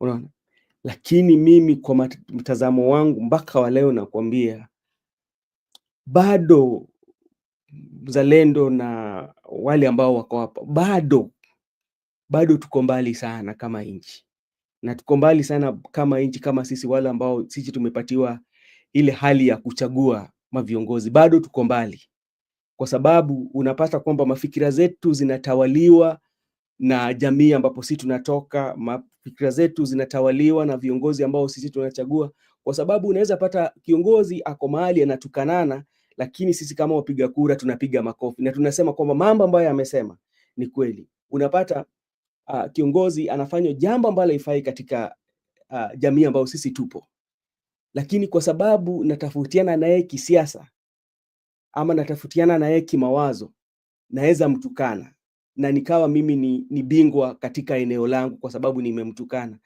na hakuna faida ambao kutukana kiongozi inaleta katika nchi na katika eneo labda mimi natoka. So mimi kwa matazamo yangu, kwa makini, bado tuko mbali. Itatuchukua na itatugharimu sana tufike pahali ambapo unaweza sema kwamba tunaweza kuwa na uongozi na watu ambao wako na mapinduzi ya kifikra na wapige kura kulingana na hoja, sina mtu na hoja.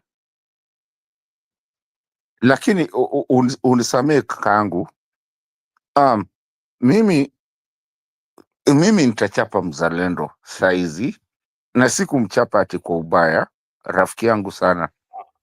Wajua, just let me say something. Actually, let me use English ndo nisitumie nisiume ulimi. Unasema mstahikimea, mstahiki speaker. Ati anaitwa nini? Mstahiki speaker. Huyu jamaa hiyo Kiswahili tunaongea bwana, atajigonga ukuta leo hapa na Kiswahili mkeza uma ulimi bwana.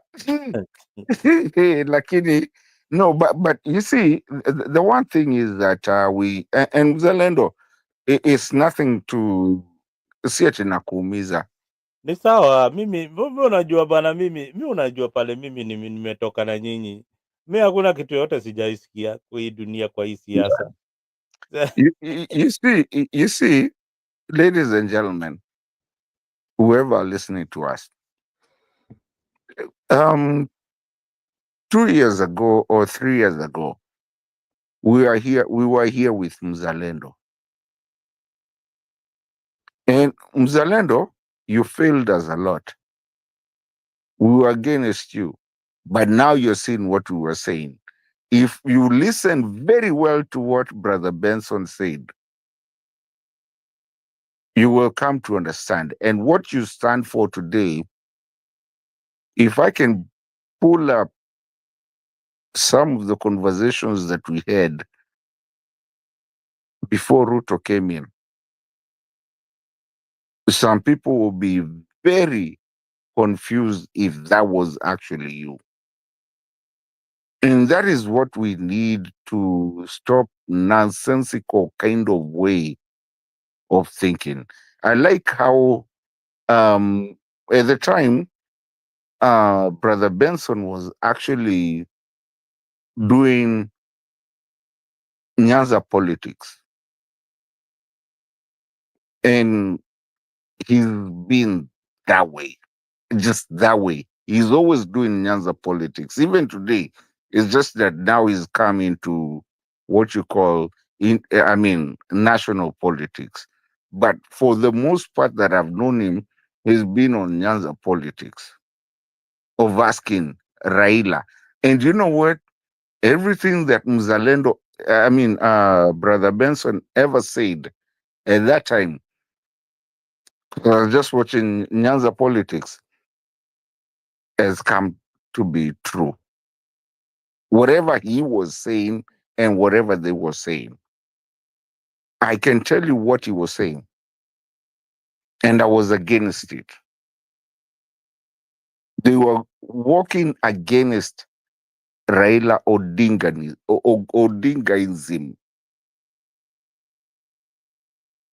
and we are seeing it happen now. What they were talking about, I did not understand it. I was against it. I could not understand how these people could talk against Raila Odinga. And the politicians that are, who can go against Raila Odinga. But you know what? This man has proven me wrong in my political kind of way, because now I'm past that. So what am I trying to say? I'm trying to say that there are some people who see some things early in advance, and then there's a way of getting together to understand where we are. So hakuna mtu anataka kusikia story ya Raila saizi. I know he's fighting so much to come back, but I don't think he will ever come back. But these guys saw it early in advance. When I started following, hold on just a second. Whoever is trying to talk, hold on just a second. I'll give you time. I'm here. I'm not going anywhere.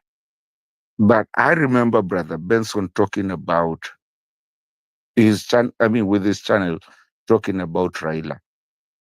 I am just saying, even us, we started the Kalonzo thing.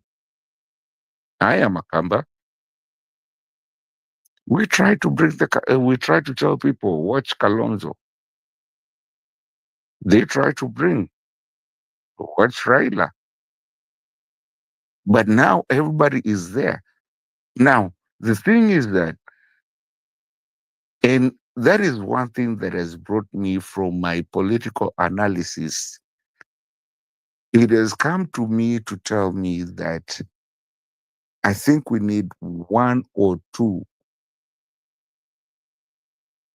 people that has been in the past regime. Other than that, we need to, like Miguna used to say, clean the swamp. Kila mtu aende. We just get new people. And anyway, we are so many people in our country that we can actually, I can get Brother Benson to be an MP. I can get whoever. We don't need to be told that yours, nani, someone that we've known since, I don't know, 1964, or that was in a funny language. But we don't need these old gags. That's my point. We don't need these old gags. They need to go, all of them. If there's one that you feel is maybe, okay, maybe we can keep them. But the rest of them, they need to go. I'm sorry. All right, Mato. Since you accused me of my past stance on William Ruto, let me just answer you candidly, because you are one person who was supporting Raila Odinga, and I kept on warning you that Raila will change at some point, but you did not believe in what I was saying. The reason why I supported William Ruto is one, the Aslam movement was bringing a fresh breath in our politics. There are promises that William Ruto made, and he broke those promises. Those are the reasons why people like us moved away from his camp. Now, the dynasty politics that was introduced by Uhuru Kenyatta is what drove some of us away from Raila Odinga. But we have known the politics for quite a long time. If you have known what I was talking about, you are only shy of saying that, I told you the truth about this man who is going to turn around and betray you. Now, what is the difference between Raila and Ruto at the moment? The answer is that they are one and the same. They are one and the same. What are his supporters saying?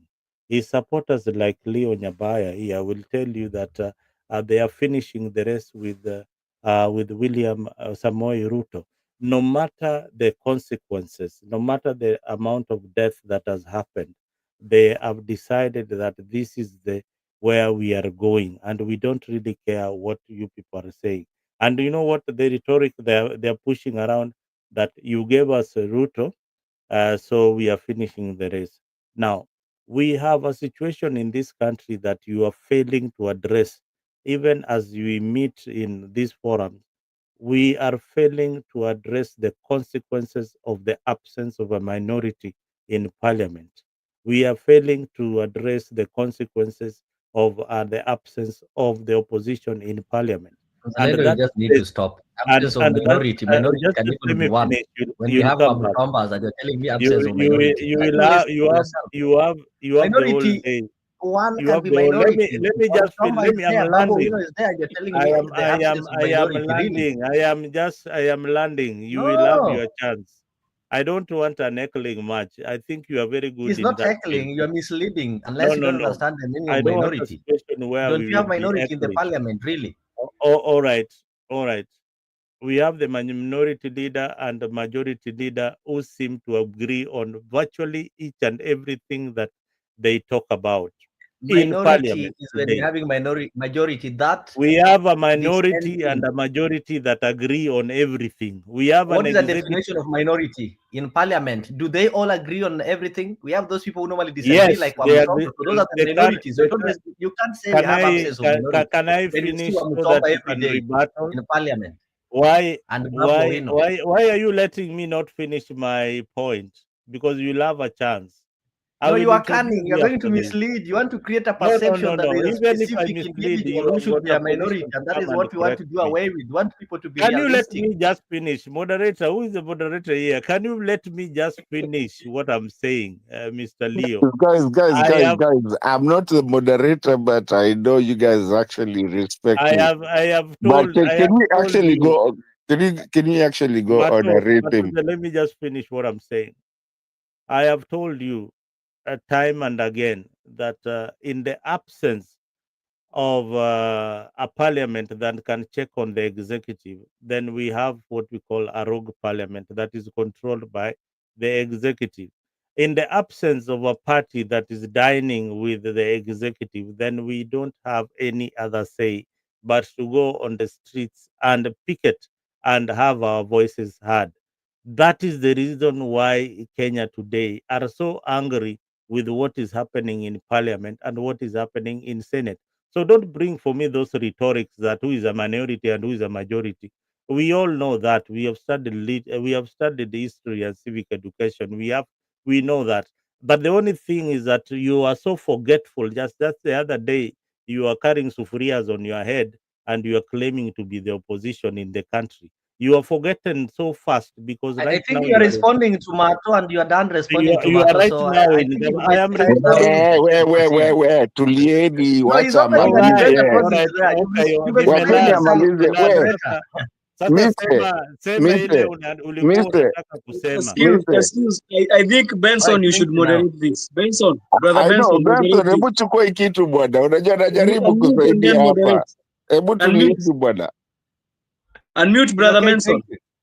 Benson, we are Let me try humble. to moderate. Sorry for the interruptions. I think the floor is Nyabaya, mine now. Leo, Yes. I will want to invite you, but I want you to explain to me, because like there's a point also you are missing and misinforming people, especially now when we are talking about the minority in the parliament. You talked of Wamushamba and Babu Owino, but that is not the case based on the ruling that was done in the parliament, in the courts, by the courts when it went in the courts. The court ruled that the Azimio are the majority. And how did they arrive at the majority? They arrived at the majority because during the voting, they garnered more members of the parliament. They garnered more votes than the ruling party.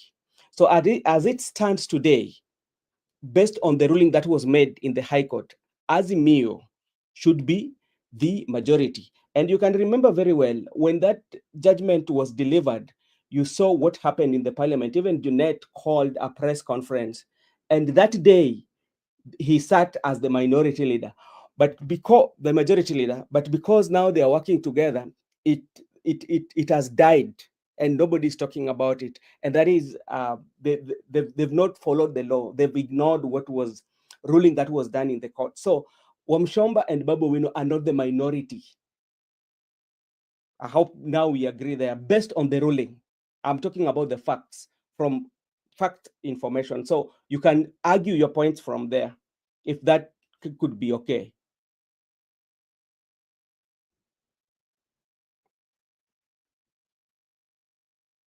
Yeah, he's stuck. Mzalendo unmute. Mzalendo unmute. I am saying kuna ukweli zingine ukiambia watu hapa kwa forum, either watoroke kama Leo vile ametoroka, Did. He atarudi kicked me. Okay. ukiambiaga watu hawa supporter wa Raila Odinga hawa. No, he kicked me out. Benson, you wanted to ask something. It's okay. You can proceed. So I'm now okay. I want you to argue from that point of information based on the ruling that was done on the High Court in terms of minority and majority leader. All right. Before you go to that, Benson, I just want us to argue on the fact that is our constitution provides that we are having three arms of government: the legislative, the executive, and we have the judiciary. And when you go to the legislative arm, the constitution says that there shall be a majority and a minority. That constitution does not specify that the minority will be ODM and the majority will be a specific party. And that is the belief that people like Mzalendo have been holding, that the minority must just be ODM. Minority, when people are seated in parliament, all the 290 members of parliament are elected to serve a specific role, and their roles are similar. The role of Kimani Ichung'wah, who was elected in UDA, and the role of Junet Mohammed or Babu Owino, who are elected in ODM, and the role of that independent member of parliament is similar: to oversight the executive, to represent their people, and to make and amend laws. So you cannot come and tell me if Junet have decided to support the government, maybe bills which are going to benefit the people he's representing, that he've left his role. So all these MPs have got a similar role. So when it comes to majority and minority, here is where we draw it. When there is a bill in parliament, their people will support it. So those people, if maybe they're 300 and 200 and 50 feel like this bill is not good, then the 200 will be called majority and this 50 will be called minority. That is basic statistics that even a grade 5 or Mzalendo's son can be able to tell him. So this insinuation that ODM is minority and now they've left minority. So if you feel that they've left minority, even a one person can be a minority. Okio Mtata are there, so we have minority in parliament. I did not elect my MP, for example, in Kasarani to go and oppose the bills that are going to benefit me. I don't expect Karauri to go and say that we don't want affordable housing simply because supporting affordable housing is seen as supporting President William Ruto. So let the executive play its role and the legislative part also play their role. So it is the right of Junet Mohammed to support that which he feels is good for the people of Suna Migori. And when he feels it is not good, he will also be able to oppose it. But if you want to make people like I raised my hand. Mato, just wait a little bit. I want to bring you informative information, and you are also wrong. And I think, as you said that a class 5, we agree we might be class 5. And I want also to inform you that due to the fact that you are a minority does not mean that you should oppose everything that comes in the parliament. The minority, we are talking about the votes. Yeah, it doesn't mean that you have to oppose. Is that we are looking at it that in the election, when the election is carried, especially when we have 2 parties, we are looking at who has the majority members, in the parliament, and this one will inform this. It will inform of the position on how the legislative is going to be run, and that's where we are going to look at who is going to. I get you, Brother Benson, but I want to bring you to the point where the confusion comes in. By the time we went for an election, remember we had those members who are in that party for the Northeastern. We agree. We agree. And when the ruling was made, how do you now determine the majority and minority? The ruling was you made. Determine. Let's not support the politics. Let's have a conversation. We don't want to take sides. We shifted roles actually. Now most of us who are minority by then, we decided to we change our mind and be majority. So let others also take the minority side. Do you see the Sifuna in the Senate? Not work that way. Do you see the Sifuna in the Senate? Brother Benson, let me educate our brother Leo. Yeah. There is one thing that we have. When you go for an election, we are going to start from the election where we had 2022. What we have been having, when you go for an election and you are 2 people, because we had 2 people who are the main candidates. One became the president and the other one was number 2 in the leg. That's why we were told that he cannot become an opposition leader, but will be having opposition in the parliament. So when they took it to parliament, initially the person who was the second runner had his own people in parliament, and he was able to mention the people who are going to become the minority leader, the minority whip, and all the minority whips. So he decided to put Junet and the minority whips from the other parties, like we know Mbui was put like a minority whip.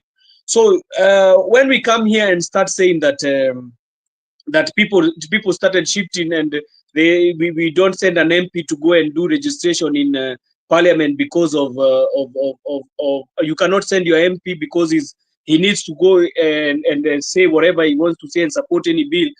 You need to know that the majority leader is always there to introduce bills that favor the government. You'll never hear a majority leader coming with a bill which is not favoring the government, or a bill which is against his government.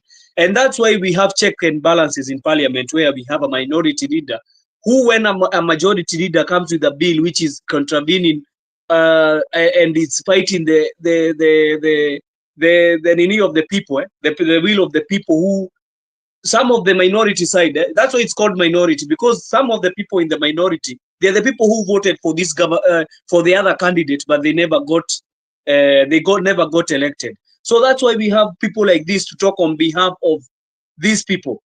But what you are saying is, I don't refuse with all of it. An MP is supposed to oversight the executive, is okay. But let us not come here. If then you are saying that we should, there is no minority or majority, all of them should be supporting the government, then why do we vote for parties? Let us be going for independent candidates. It's as easy as that. An independent candidate is more easier. He just go there and air his views. Why do we need then to have parties in parliament? Then on the additional, why do these parties represent the interest of their political parties? So Jose, let me just say this. I'm not disagreeing with you, but there's this thing that we also need to understand. What is happening while I was speaking like that? People like Mzalendo want to say that the country has become rogue because those people who are voted in the minority party have decided to support the majority party. But what he's not telling us is that the country has become rogue because the majority who are supposed to support the plan that he supported, that he said that was good, that their hustler plan and their hustler manifesto, the majority whom they voted to support their hustler manifesto left the hustler manifesto for other things. That is why the country is going rogue. And those people stuck to their hustler manifesto to support in parliament, things will be okay. But now he need to blame those majority, like I don't want to mention the majority like Wamuchomba, who have voted to go and support the hustler plan and failed to support the hustler plan and left William Ruto now with the people who did not believe in him. So you don't expect the people who did not believe in him to support him fully. What we're doing, we who did believe, we're just supporting the. I am kind of confused. So we are supporting the constitution so that we don't go to anarchy. We are supporting the constitution so that we don't leave a vacuum that can lead us to what has been happening in neighboring countries. We are not supporting his plan. We are not part of his plan. We're just supporting upholding the constitution so that at least Ruto can be there, and those people who are dissenting to wait for 2027, if they'll still want Ruto, if they'll beat us, is okay. If we'll beat them, then we'll show them how the country should be run. But right now, we're just supporting the constitution, not Ruto. Misa, you're such a hard person. But anyway, let me let other people deal with you. No, but Mzalendo, I just want to say something quick before you talk. We have already entered into campaign mode. If the IEBC has been put in place, we are already in campaign mode. Already we are going to have by-elections. We know how many by-elections we have. We already have 6 by-elections for MPs, 1 for senatorial, and we have 15 by-elections for MCAs. So already we have entered the campaign mode. This is not ending. So either we protect the constitution or not, we are in campaign mode. Is already crying. Matos Kalonzo is already crying that that is Ruto's IEBC and going to court every day. Now where does Mato and Kalonzo come into? Just get dealt with yourself. Pigwa peke yako, acha kuniingiza huko. No, uja declare tumeachana na Kalonzo. Mimi nilisha declare niliachana na Raila, nimejiunga na Ruto. Sio umefuata Raila mali anaenda, sio tumejiunga na Ruto. Umefuata wewe hauna akili yako wewe mwenyewe. Wewe ni kama kondoo, unafuata wewe lazima uambiwe ufuate hivi. Wewe hauna akili, hauna hekima ya kufikiria wewe binafsi kama Leo. Akili zangu zile nimeenda shule nikaenda mpaka chuo kikuu. Hauna fikira za kisiasa zile zinaweza kupendekezea mahali pazuri. Yaani wewe lazima uelekezwe. Wacha kusema. But anyway, wacha turudie ile maneno umesema. Hii mambo ya minority. Joseph amejaribu kuelezea vizuri sana. In religion, you will follow your bishop hata kama hajaenda shule, the same in politics. So in religion, you have to put your brains aside and follow the direction. The same in politics. Anything I'll use my brain. Actually, when I want to make some decisions, I'll use my brain. My education will help you. But when it comes to politics, I'll have to suspend that brain and take the brain of the political leader who is guiding me. Religion and politics is the same. Leo, akili yako ni ya kuoga peke yake. Inajua tu mahali sabuni iko na kuwekasha maji ya kuoga. Akili yako ni ya kuoga peke yake. Itumie vizuri. But kwa mambo ya siasa, tafadhali tumia hekima. You have given very crazy analysis here about minority and all that. You forget so fast. That is why unaitwa hii mnyama inaitwa njiri ama wathog. Because a few years ago, you are in the position castigating and saying Ruto must go. Where was he going to? Then you are the same people, and you are on the front line saying that. You even carried sufurias in the streets of Nairobi. Yeah, that Ruto must go. You have forgotten so fast, my friend. Ama unataka tukuchezee clip ndio nikukumbushe, ama unataka kuchezee msimamo wako hapo awali? Wewe ni mtu ambaye hauna msimamo. Wacha nikwambie, change is inevitable and only fools don't change their mind. Actually, I was against Ruto. I agree. Following the steps, I came to change my mind that truly I was fighting a good thing, because now I can see affordable housing even in Homa Bay, in Siaya. They are there right now. I slept in Kisumu, I can tell you. I was fighting good So things. when you are saying why can't you I explain fought to her? housing. No, don't Hey, say wacheni Mzalendo, kutubeba ufala. Nyinyi wote Mza- mlikuwa timu moja, mlikuwa Mzalendo, against mlikuwa Mzalendo, against sisi tukiwaambia msieke Ruto. Nyinyi mimi wote nafaa Mzalendo, wawili nimepiga mlikuwaga affordable watu housing wa kabisa, Ruto. siwezi kataa. Wacheni ujinga. Nyinyi Mzalendo. wote wawili mlikuwa watu wa Ruto. I've been here, Mimi done that. ndio Kwendeni huko. naambia Mato is confusing me with Mise. Mato, I'm not Mise. Mato, This is Mato, Leo. this This is is not not Mise. Mise. This is Oh, Leo. sorry, nilikuwa nadhani ni Mise wanaongeleshana na msimamo koza alikuwa pole baba. I apologize for that. Mato, you know, Mzalendo, you know, me, where sometimes I usually have a point of departure with my brother Leo is about facts. And I don't oppose, at any point, I don't oppose the affordable housing, but there are some questions that I usually bring, especially when it comes to affordable housing. One of the questions that I would want Leo even to tell us, it's because information is very key and integral in our society. Nobody I would say that affordable housing is a very good idea. But where my question is one. For instance, when you pay for this affordable, because it's something that is being deducted from your money, especially if you're somebody who's working. And let's say somebody like me, I say today you are deducting my money from affordable housing and I can pay the money up front because like at the end of the day, they will be sold. I can pay it up front. Will you still be deducting my money? That is one. Secondly, there's what we call ownership. If you look at in Kenya, we have 4 categories of titles. In like affordable housing, what usually happens, I know, because they are flats, you'll be given what we call a sectional title. I hope you know that. Yeah. And when you get this title, can you at some point use it as your collateral to get the loan with it? And who is going to give you this title? So if you can, because like that one will be double payment when you're balancing off your books, when you are doing accounts, you are paying, then the same times you're going to buy. If you're paying 15, again, you're going to buy it at 3. So which means you've paid almost like around 5 or 6. So which that is double payment. Mr. Chair. Very good question, Benson. Ask him who will give him the title. Ngojeni kidogo. Mr. Chair, true story. Do you know, as we speak, freehold owners are being forced to pay taxes on their land, which is freehold. The last time I saw the Constitution of Kenya, We don't have land tax. We have what is called land rate. So don't mislead people. Nobody pays tax on the land. If you're going to talk about that, freehold. No, me, I'm paying and I'm freehold. I'm paying and I'm freehold. Kuna swali nzuri Benson ameuliza.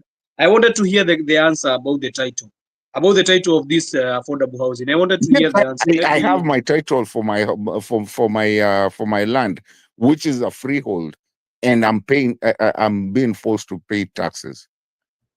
Okay, and I will talk about the land rates that the land rates and the freehold. If you have to pay, and I will engage in a buyer on that, and he can tell me, because I know at what point should you pay the rates on the freehold land. So Nyabaya, please tell us about is a good, but now I'm talking about the title and the payments. All right. Okay. You asked a good question about, and that is a question that we people are asking when the affordable housing were being built.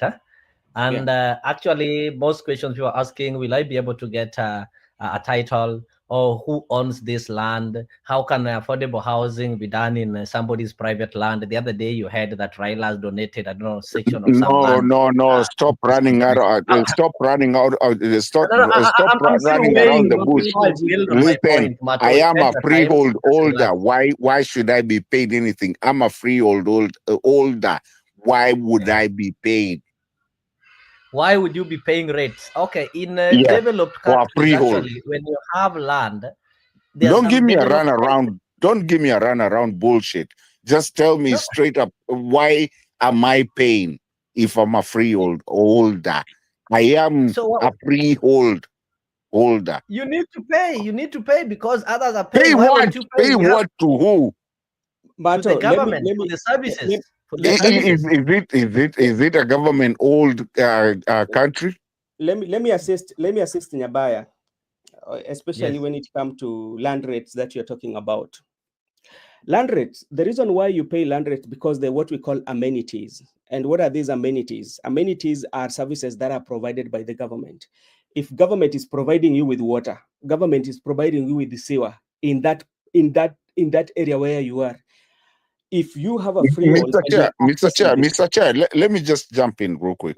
Yeah. I have my own borehole. Yeah. I am a freeholder. Mm-hmm. I generate my own electricity. Mm-hmm. What the fuck is the government looking for me for? So let me tell you how this is how So it that works. is a wishful, Nini. You don't develop. Let me tell you. There are some services matter you get from the government. As you're sleeping with that borehole of yours and your solar panel and everything, the government is watching over you. You have at least a service. Anyway, you use your own road to access that land. You use your own road. Let me. Nyabaya, can I attempt to answer Mato because no, let me explain something here. I know. Let me just explain about freehold, and this is because I told you there are 4 titles that we usually have in Kenya. One of them being a freehold. A freehold, as the way it's explained, a freehold is a title that is ancestral. It is ancestral land. Yeah, so that's why it's called freehold, which means the government does not have a power over it. If government wants to get this land, they will do what we call the valuation, then give you the money. Yeah, especially when the road wants to pass. That is what you know. And we have like a leasehold. A leasehold mostly falls within the municipality. And you can lease it for 99 years, whereby you will pay the ground rate and the land rate, all that you are talking about. But you can have a freehold, especially like in Kisumu. When I was working in the lands department, in private under lands, they expanded the municipality because the reason why they expanded, they provided the water services, especially in those areas. When you go to places like Ogony, Dago, all those areas, they are municipality. They have waters and you can find that the sewer lines are there. So once that one is covered in those areas, you have to start paying the land rates.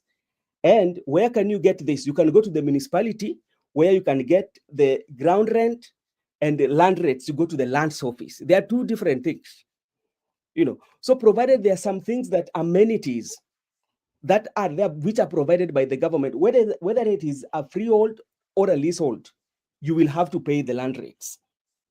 But if a situation whereby the government does not provide this and they want to tax it, that's not how you have to ask the question. If it doesn't fall within the municipality and those amenities are not there. So, Brother Ben, not all rural land is freehold or is paid for or you pay rates. There are some areas in the country where freeholders don't pay any rates to the county government. That is including me. You know, the problem with Mato, he stayed outside the country for more than 10 years. And I agree with what you guys are saying. I agree with want to interpret them. Listen, first of all, I think ngoja wewe unapiganga story mingi. Nani, Brother Benson has brought it home. Amesema vizuri, and also I think Msimamo is also bringing anaileta vizuri. Who is Msimamo? Oh, whatever. I know, Mato is having something. That is why he can't put on his camera. I know. Yeah, ana hajavaa miwani leo, hajavaa miwani. Hata Mzalendo haoni. Siasa za itani nyinyi wote. Satan. Msimamo, I meant to say Msimamo. There is something that Leo I wanted him to answer. No, but Nani, okay, I want to hear about the title. Najua mnaniingilia, ngoja wewe mise. There's no mise here. Mise ako hapa, si namjua. Nimekaa naye hapa hivi. Yuko wapi mise? Okay, sawa mise. Wewe hebu nyamaza kwanza utafute mise. Mise anataka kuongelesha. Ukiona mise uongee. Okay. Me, I want Leo to whatever. answer. Wacheni Leo, can you niwaambie, answer? lakini ukweli ya Mungu ni hii, suffice to say, freehold is freehold. Yes. To get your land is there. Actually, if I can say, kwa watu wenye tuko hapa hivi, hakuna mtu anajua hata venye freehold ilifanyika, because freehold, like Brother Benson said, saa zingine ni vitu za kuachiwa na baba yako. But you know that land belongs to the family, and that land has been paid for, was paid for, and everything, kila kitu iko sawa. Now, the thing is that the Constitution of the Republic of Kenya does have two ways of acquiring the land. Number one, lease. Lease will give you that 90. And the problem that is happening right now in Kenya, and I just want to say it, niseme ukweli, is that most of the leases zenye zilifanyika during the time, they're either expired or expired. And that was the time of when we were getting our independence. Calculate that time, you'll find that inaanza kuisha hivyo. But then again, the leasehold. But Mato, how are you saying in Kenya you're saying you are 62 years? So we have not reached even the 99 years, you're saying? Lease uchukua 99 years, Buddha. Yeah, ilikuwa 99. But then Mato, nadhani maybe I can correct you. You know, for instance, this is how it works. Yes, sir. I want to give you, especially back then we used to have municipality, especially because I worked in Kisumu. There's what we call the blocks. Yes, sir. These are plots that usually fall within the town center. We have Kisumu block 7, block 8. I think they were by the time I left working, it was up to around block 13. And when you come to blocks, these are leasehold. These are municipal lands or that within the town that you have it for 99 years. Can you do me a favor, Mr. Chair? Can you do me a favor? Yeah. Can you just define leasehold and lease? Okay, so this is how it happens. We have leasehold. Leasehold is a government plot that you can buy, then you lease it for 99 years that you renew. You renew the leasehold after 99 years. And this one can go, and even your family members can renew it after the 99 years, you know. Then we have freehold. Freehold, these are ancestral land that you have absolutely power over them. For instance, government cannot just come and take this land. If they have to take, they will have to do what we call the valuation. After doing the valuation, they will have to compensate you based on the open market value at that particular moment. Or if they have to take it, they will have to give you a substitute. They will have to find a place to bring you to live in case if they want to do a project in that land. So that is between the leasehold and the freehold. Then we have what we call sectional titles. The sectional titles is like you build apartments. You have like apartments that have room 1, room 2, room 3. So every apartment will be having titles, but you share the parking lot. So it's called the sectional. So let's say like affordable housing. That is in affordable housing, what they're going to give people, they should give people what we call sectional titles because they are sectionals. You've bought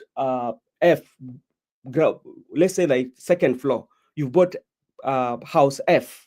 So in that house F, you should be given that title, sectional, that they will write the plot name, but they will on the title, they will be very specific on what the house number that you have. That is sectional. Then we have also, there are like 4. I'm forgetting about 2, but I'm forgetting about two of them. So when we come to leasehold and the leasehold, it doesn't, even if it expires, if your father bought it, you as a son, you have that opportunity to renew it. Yeah. And when you renew it by paying the ground rent. That is why you are only paying the ground rent. That is facilitating the city to cater for the sewer, cater for My the point, services. my point already, brother. Thank you for bringing that up, because the leasehold, yes, of course, I'm gonna be renewing every, depending on how many years we had agreed. Yes. But mostly is 99 years, right? Yeah. Am I right? Yeah, 99. 99 years. Okay. But freehold is mine. Yeah, freehold is your land. Okay. So why are we having taxes for freehold? So this is it, and I'm explaining to you. Especially, I want to give you a perfect example with Kisumu because that's where I've worked.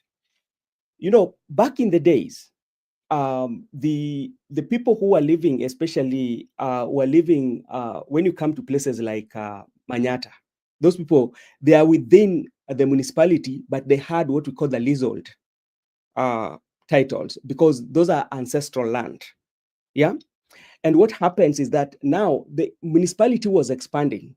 They were giving services like sewer. They're maintaining the sewer lines. They were having things to do with supplying you with water, you know. So that's now where now you have to pay for those services.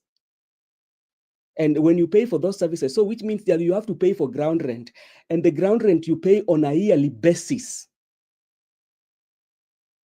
The ground rent you pay on a yearly basis. That's why, like you see, even Nairobi, they will tell you that today we've decided that we are going to waiver all the debts for the ground rents that are there, or they're telling you to pay it. Because the reason why you are paying it is because the services that they are providing to you. So it doesn't matter whether it is absolute or what, but provided you are getting those. But when it goes to deeper in the rural areas, whereby sometimes you cannot get these services, it is required that now you should not pay for those services. Why are you now paying for the ground rent? Yet there is nothing that the government is providing, things to do with water or even the sewer line. Yeah, I think that caps it all. And ni simple sana. Freehold ni shamba yako kabisa, uko na title deed na nini, lakini ukiwa within urban areas unapata maji ya kanjo, vitu kama hizo, unalipa county rates. Hizo ndio zinaitwa rates mbuyu, rates. So hizo ndio unalipa.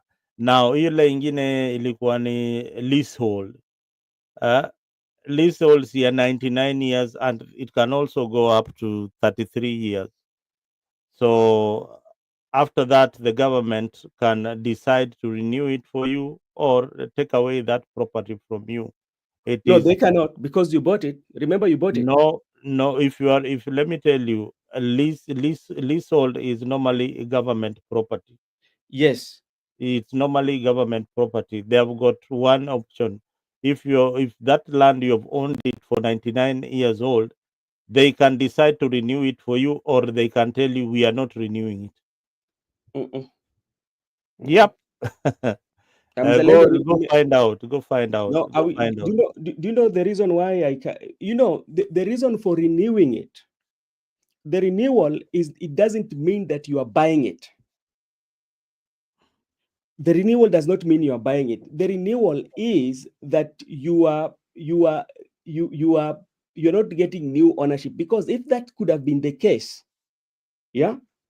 You know, Ben, this is not your land. You have to know the difference. This is not your land.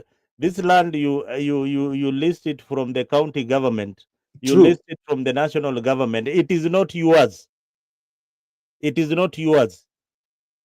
It doesn't belong to you. That is the difference. That land does not belong to you. So after 99 years, after 99 or 33 years, the government can decide. It is not automatic that, Ben, you will give you back this land, even after paying. No. Okay, now yes. let me ask you. And you know the reason why? The government normally has a projection in the development that they want to do. If they feel that your land is in a prime area and it is something that they need to Benson, acquire, yes, somebody they will take saying them. hi to you here. What? Anaitwa nani? Your net. Leo Nyabaya, Not my net. Eh. what are you saying? Somebody saying hi to you here. To Brother Ben or to all of us? Brother Ben. From Kisumu. Wewe tafuta watu wa Homa Bay huko. Sisi ni watu wa Homa Bay na sisi Niko Kisumu. sisi ni wale majenzi, sisi ndio wale majenzi wenyewe. Wewe unamjua? Yeah. Good job. All right, let's proceed. All right. Okay, so that is the thing. So find out, Brother Ben, that confusion is normally ndio maana mara mingi unaona Wahindi wanakimbia ati hii shamba nataka kunyang'anywa, because politicians are always on the hook. Ukiona shamba zile ziko Karen, zile ziko pale hii area Muthaiga, ukienda Runda kidogo kidogo utapata hizo ni shamba za serikali ziko under leasehold. Muhindi alinunua, but now they want to take it away from them. They know that lease may expire. Have you seen evictions of Indians? Most of them tenants kwa manyumba zao. Thank you, Na brother. wanasema nimeishi hapa for a very long time. Sasa natolewa. So those are the kind of houses that politicians are Thank you, targeting. brother. It's the same thing that happened in SOS. You know SOS when you pale huko hivyo, kama kuna mtu anajua SOS. SOS ya Buru ama SOS ya wapi? Ya nini ya 2-3 going SOS pale chini Buruburu phase 1. Yeah, it's the same thing that happened, and it's the same thing that is actually happening because they're telling them na hata ukiangalia hapo hivi hata Buru it's starting to happen there.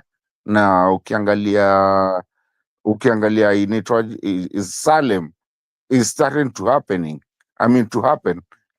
Go back to I'm moving naiteremsha vizuri because I know what is happening. Aya, kuja hapa hivi Bahati, they're still doing the same thing because those guys actually got the land, and got the houses, but that was lease. Yeah. Uko pamoja?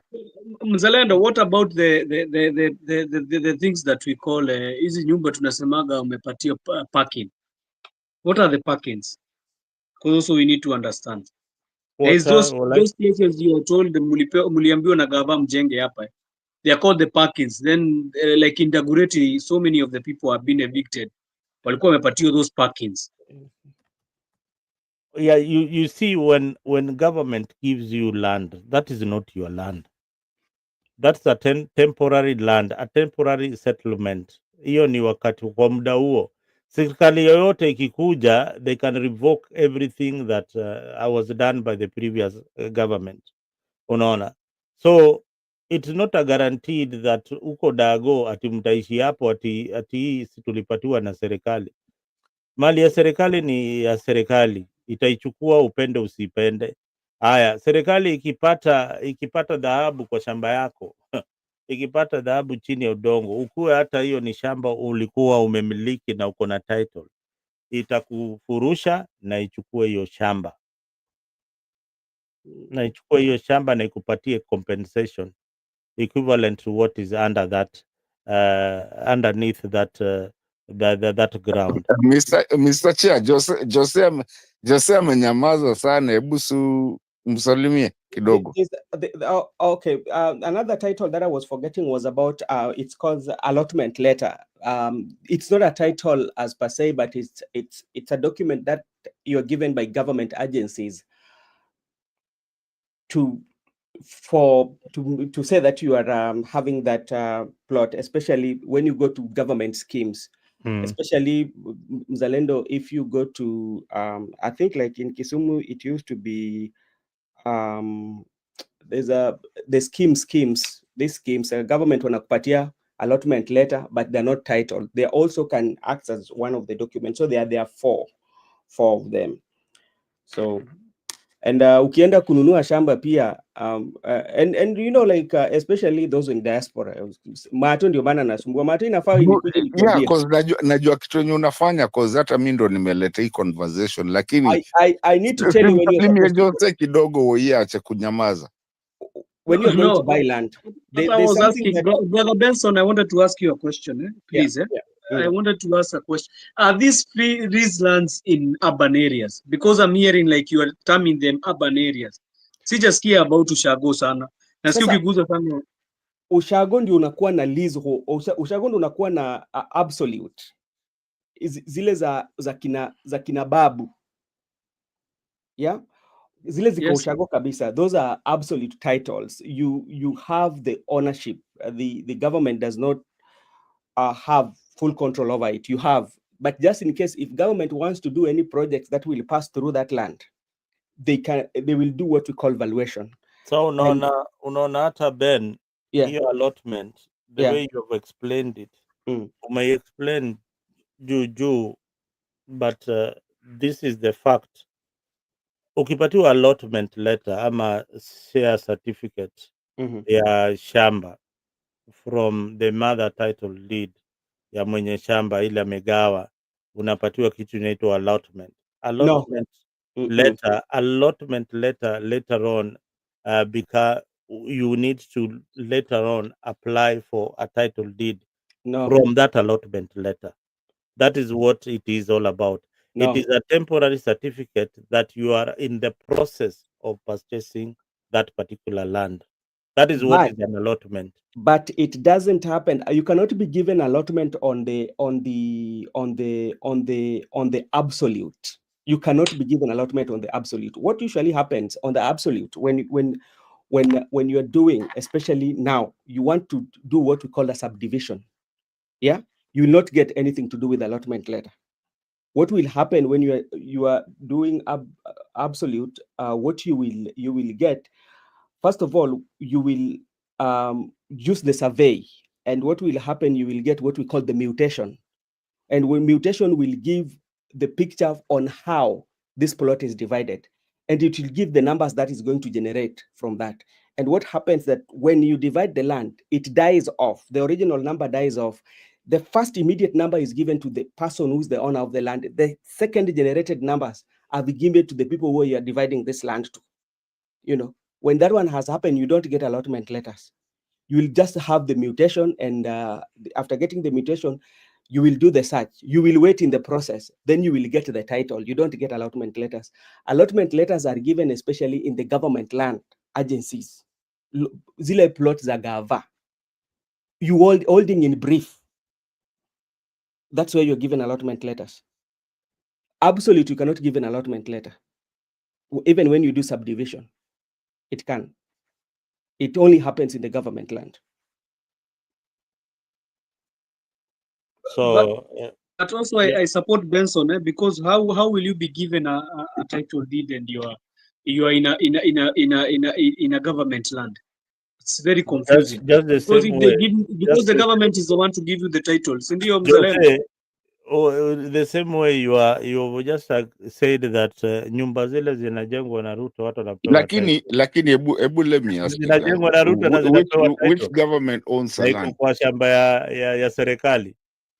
Ndio ninauliza hata, that's why I was asking Leo to answer us. Kwa sababu there is no way you're going to say you're going to sell a house, Hautauza sell a house when you are in a government public land that you are selling your house. You know, the question is, utauziwa hii nyumba ni sawa. So umeinunua after 30 years. Then you have kids who will say, si hataki kuishi kwa hii nyumba. What will they do? They would like to sell the land, the house, because it's not the land.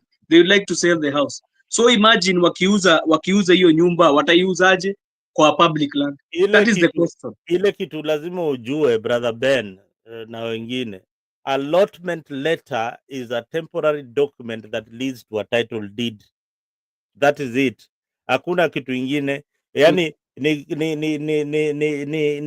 cheti unapewa ya kuonyesha unamiliki hiyo shamba. Ukimaliza kulipa ile ada na kila kitu, hiyo serikali itakupatia. That is why unaonaga kina Ruto wanaenda na ma title deed. So I have a question for you, Mzalendo. Za nini? On the same question, I have a question for you, Mzalendo. I am a Kenyan. Yes. For sure, I am a Kenyan. I can show you my passport. But anyway, you know I am a Kenyan. Where am I supposed to live? Where you are supposed to live? You can live anywhere of your choice. As a Kenyan, you can live where you want to live. A Kenyan is free to live any part of the country so long as they can afford it. If the government actually can kick me out within, I don't know, 99 years or whatever, but let's forget about the 99 years. If a government, if actually where I live is not mine and I cannot live there, where am I supposed to live as a Kenyan? If where you live is not yours, and it's not mine, and you're supposed to live there, I'm supposed to live there, but it's not mine. Hiyo swali ni ngumu. Hebu jaribu kuweka na Kiswahili. Mzalendo, before Mato ask, I want to explain something. I've read here. Yes, leasehold lands in Kenya have title deeds, specifically called certificates of lease. Yeah. Yes. They are not isi kama ile title utapewa wewe ukiwa umemiliki land from a generational point. Yeah, it is not a guaranteed because it's not a title deed. Hiyo ni inakupatia hiyo shamba for that period of time. Let me finish. Let me finish this statement. Kuna kitu wanasema hapa about freehold. Please, sorry, 1 minute inafunguka. Then I read for you. So they continue and saying, these certificates issued by the Kenyan government grant the right to occupy and use the land for a fixed period, typically 33, 50, or 99 years. Unlike freehold title deeds, which convey full and permanent ownership, a leasehold title deed establishes a leasehold arrangement between the government landowner and the lease occupant. So I think when they are saying like this, si kama ni ile title tunapeago sisi watu wa freehold ukinunua shamba ya ancestral. I think it is that one. Ni kama certificate tu ile unapewa for a period of the time you have leased. Ikiisha ukinunua shamba ya ancestral unapatiwa, au kuna saa zingine kama title hazijafika huko kwenyu unapatiwa namba ya ploti yako, hiyo ploti ya ancestral inakuaga noma sana hiyo namba. Hiyo namba ndio ita generate title deed. Sasa unajua nini? It's a search. You're always given the search. Joseph, well, let me tell you, all hiyo shamba zote unaona za Kenya, they all have numbers. Hakuna shamba yenye haina number. Yeah, true. So the only thing that you are required as a family to start to process so that you can have the certificate. And if you look at the certificate, especially the title deed for the leasehold and absolute, they are the same. The only difference is the nature of title. When you look at on the top, they will write the nature of the title. They will write absolute or leasehold. That is the only difference. Yeah, that's what I was saying. They are different. I did not say that it will be different in the making. Title itakuwa tu kama ile title, but the name is. Unajua hata saizi mimi nimepata title yangu juzi. I got my title, but you know my title is in a freehold. I did at least. I've not leased the land. I've bought the land. It's my land. I bought it with my money, and it's generational. So now hizi land za huku mashinani is generational. So they decide to kuzikatakata ndio they can sell, you understand. Wanakatakata alafu they sell, like what's happening, the 50 by hundreds and what have you. So now I've understood the point you are making. But Brother Benson, you did not answer the question you asked. What about these people who are given the houses by the government, affordable housing? What will they do? And they are in public lands. And that is the question that I was asking Nyabaya. Yeah, that is the question that I'm asking. And that's the thing, because they're not even on lease or freehold. At least watu wenye tuko freehold or leasehold tuko sawa. Lakini I mean in a certain way, hao wenye wamepewa hii free housing whatever not free housing, sorry, but tuseme I mean watu wenye wapewa hizi manyumba zinajengwa na pesa ya gava zinaitwa nini hata affordable houses. Yeah, affordable houses. So now sasa wako wapi? Wako free ama wako lease? So what should happen here? This is what I think, because let's say like this was a private development, yeah, or a private project, and you've built flats like that. This is where I was telling you, you're coming up with what we call a sectional title.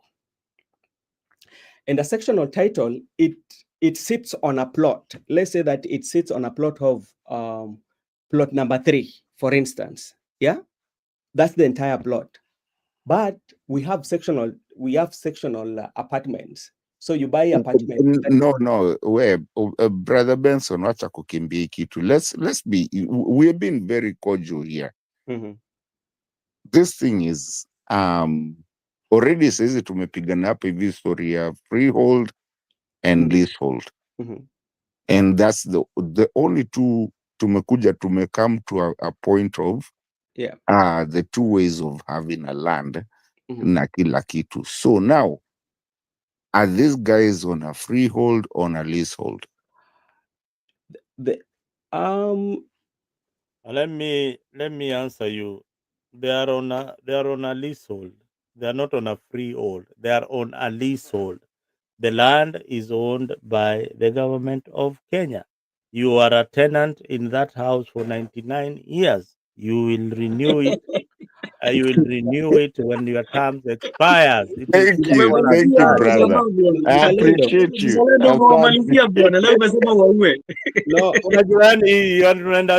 Land is not owned by you. The only thing ni mwili yako umeleta kwa hiyo nyumba. Mzalendo. Ukapewa. Hiyo shamba ni ya serikali.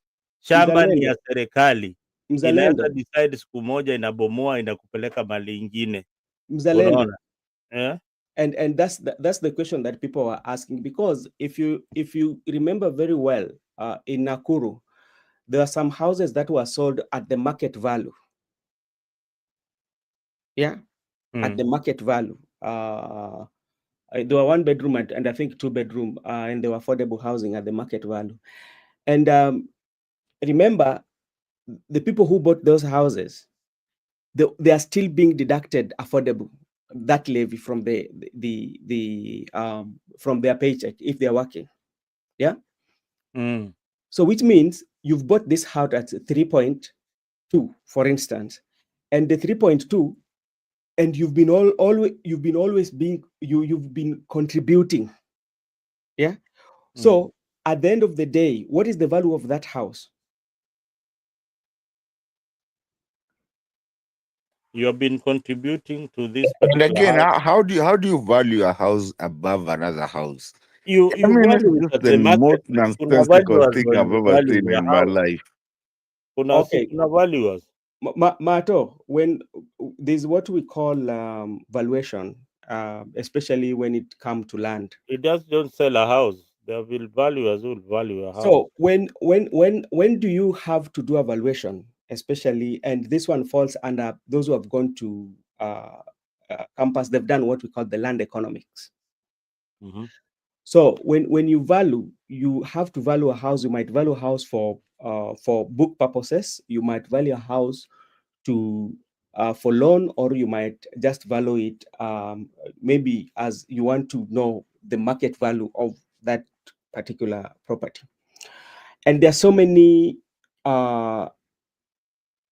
things that usually determine the value of that house. One, the sales that took place recently of that particular area, what the land that was sold. Wait, Brother Benson, wacha kutusumbua akili. See, this is affordable houses. No, I'm not talking about affordable housing. I'm just giving you now the overview of valuation on how everything. I'm not talking about affordable housing. Mato. Pole, really tunakwambia, this is affordable houses.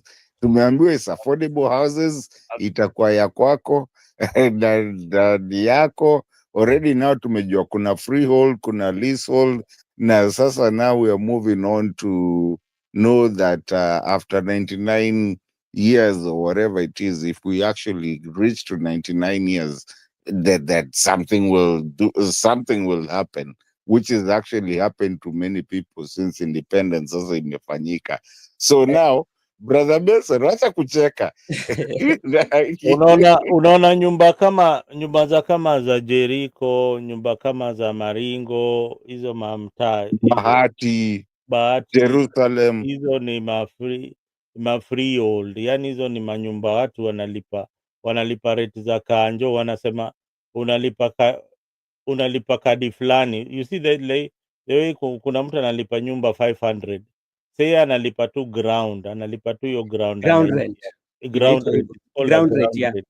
So hivi hata hizi nyumba za Ruto hizi, what you'll be paying is just ground rate juu uko pale, lakini nyumba ni za serikali, unanielewa?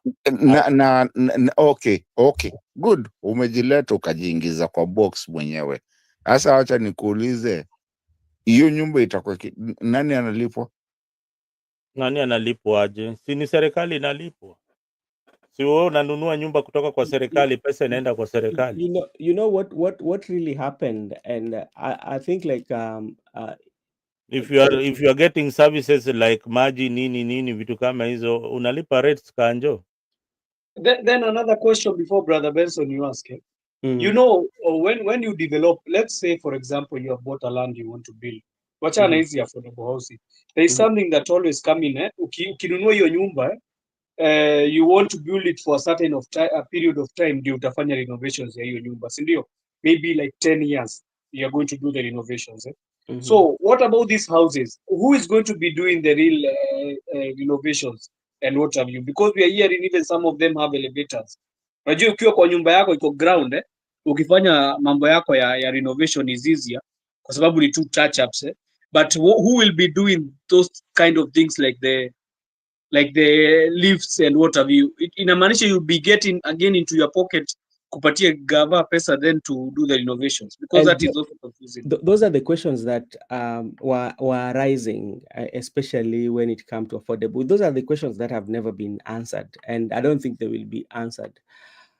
I don't think so, because there are so many questions. Yani ni kama unauliza mimi nimenunua nyumba na gate yangu imevunjika, nitaenda kwa Ruto anikuja nitengeneze hiyo gate kama imevunjika, utaenda kwa Murkomen wewe ama nirudi kwa nini? Now these are community, these are gated communities, and they come together as a community. If a lift is a mechanism that there are people who maintain the lifts regularly. Once they are installed there is a certain fee, like you who are living in those apartments ought to give out. It's like security. Wewe usingoje Ruto tena akuletee watchman wa kukufungulia gate hapo. It is you as a community to come. Haya, kama kufagia hizo nyumba, unataka Ruto tena kuja kufagilia hiyo bwana? Unanyanyasa, ununue nyumba na bado upatie pesa ya service. Ununue nyumba na bado upandiwe maua. Nafikiria kitu unajua pendeni huko. Saa zingine you are expecting too much from the government. Unajua nini nani Mr. Mzalendo, we've been here for a long time. I like venye Jose nafikiria kitu. By the way, wacheni niwaambie ukweli. Sikizeni kitu yenye Jose anasema. Jose venye anaikujia from a common mwananchi way of saying it. Unaona? Yeye anaikujia kama msee wa kijiji, tule msee tu wa kawa. And unless you listen to it like that, you know, Mzalendo, I know you have known you for a long time. I know you're kind of stand a little bit on some things. Benson anakwaga mpole, but just listen to what Jose is talking. Please, I want you guys to talk. Jose needs to I want sense. You guys to listen to what Jose, the way he's looking at this, this aspect. Mkisikiza Jose, the way he's listening to, the way he's doing this aspect, The way he's talking about, mtaelewa mali wa Kenya wako. Wacha pia wewe unaweza jibu tu hiyo swali Mato.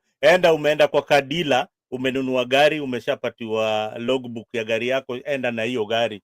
Ndio hiyo Mato, hiyo ni gari. Haya, umeenda nayo, umekimbia nayo, service siku za service imefika. Unarudi kwa kadila ati nifanyie service. Does it make sense? Does it make sense? I think the idea of affordable housing was a very good idea, but the way it is being the way they're doing it, because I think they could have built it in a way to generate more revenue, especially to go to the government and say that, okay, this is affordable, and those who can afford can come and rent it. So you pay as a rent, but you don't, like, you can pay on a regular. So if there are things like repairs, the government will have to do the repairs, you know. So that could have worked. But the way it is, especially, it means, first of all, when you want to balance off your accounts, it means that if you're working and at some point you want to buy those houses, it means you will be paying twice. Yeah. The idea, Brother Benson, was okay. Yeah. You need to pay to one. You need to rent as you want. That idea is okay. But the problem is, how can you be telling people to tax? How can you be taxing people to build those houses? And then on the other hand, you are still going for these other people, telling them, nimetax hawa watu ndio niwajengee nyumba. So nyinyi nipatieni pesa nilipe hii nyumba. What are we doing? It means you are double taxing. It is not even legally in the constitution. What are you doing? You are double taxing people. Let's say, for instance, like me, I'm not paying that tax. Yeah, I'm not paying that tax, but I come and buy that house. Wait. Wacha mchezo bwana. My friend, I've been here with you for 2 years now. Mm-hmm. Please, wacha mchezo. Please. Kuna kamchezo fulani hapo hivi. Hebu sikizeni Jose kitu anasema. But lakini, before usikize Jose, let me speak my own. Mm-hmm. Where I respect you so much. You know, both of you, I respect you. Mm-hmm. Me wote. Okay, 3 of you. I respect you all. Lakini nikuulize on a serious note. Mm-hmm. Bro, mm-hmm. Kwenye ni wapi? Migori. Asante. Nani? Mzalendo, kwenye ni wapi? Kwetu pale naishi ama mali Kwenye ni wapi? Kwetu. Kwenye ni wapi? Kwetu ni Homa Bay. Homa Bay. Aya, Jose, kwenye ni wapi? Kwetu ni Murang'a. Murang'a. Mi kwetu ni Machakos. Si wote tumecheza kaa sisi. Nani ana kwao? Kila mtu akona kwao. Aya. Hivi vingine mnaniambia ni nini? Mato sasa wewe maliza show. Mato sasa anatuliza swali zingine ati tunamuuliza nini? Tulikuwa nakuuliza wewe umekuwa kwa hii discussion tangu ni kwenyu, hamna kwenyu swali tumefika. Nilikuwa nadhani unatoa point nyingine kali sana alafu unatuliza. Sasa tunajiuliza. Hamna kwenyu. Hamjui kule mnafaa kuishi. Sasa unajua unauliza Mato. Let's say for example, nimefanya makosa kukuambia kwetu. Sasa nilikuwa nimekuambia kwetu ya nini? Unajua Mzalendo, kitu ambacho nilikuwa nataka kuleta, the point that I wanted to bring was like especially like maybe you are in diaspora, you don't pay tax. Hata diaspora, it doesn't matter. No. Man, niko na kwetu, kila mtu ako na kwetu bwana. I know kama nataka kwenda kuishi, pipeline, nitaenda pipeline. Okay? Na hiyo pipeline wacha mtu afanye vitu zake. Mimi wacha nena mimi bwana, nikae kule nakaa. Aya, we maliza show bwana, tumalize point of mwisho, malize show tukalale ndugu yangu. Before Brother Benson, there's a point you were saying. There was also a point I was just trying to ask you. Because all said and done, all these affordable housing, they're in public land. So what if another government comes and decides, we don't want this public, you need to shift all of you. These houses, we are going to use them as a hospital or something else. What will you do? No, they Thank you, will sir. compensate you. Now, Thank you. there's what we call in a situation like that, especially when you want to, there's what we call the change of use. So you will have to go and do what we call change of use of the land, because like that will Bro Benson, I've followed you, I've listened to you in my whole life. I mean, since I knew you, na unajua hata mi tunakuanga kwa ile channel ingine na wewe. Yeah. But let me tell you, please do not speak that mistake. And do not do that mistake. No. Let me tell you, gava yoyote itakuja saizi. And by the way, na tusidanganyane, venye huyu jamaa ameuliza, let me tell you, gava ingine itakuja hapa hivi, munadhani Ruto ni mtu mbaya, ikuje isemee hizo zote haifanyiki. In fact, hata msitafute gava ingine, mimi mwenyewe nikikuja nitawaambia hizo zote it was useless. Hizo zote ni za serikali. And I'm telling you, by the way, you're playing with fire. No, I agree, but this is what usually, I just want to tell you, especially something that happens when it comes to the change of use, especially things to do with the land, you know, because you can find even you have a residential in town, and you want to change it from residential. Bro Benson, I really want to be humble with you.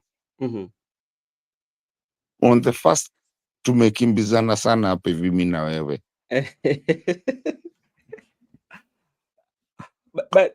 And I'm trying to be nice.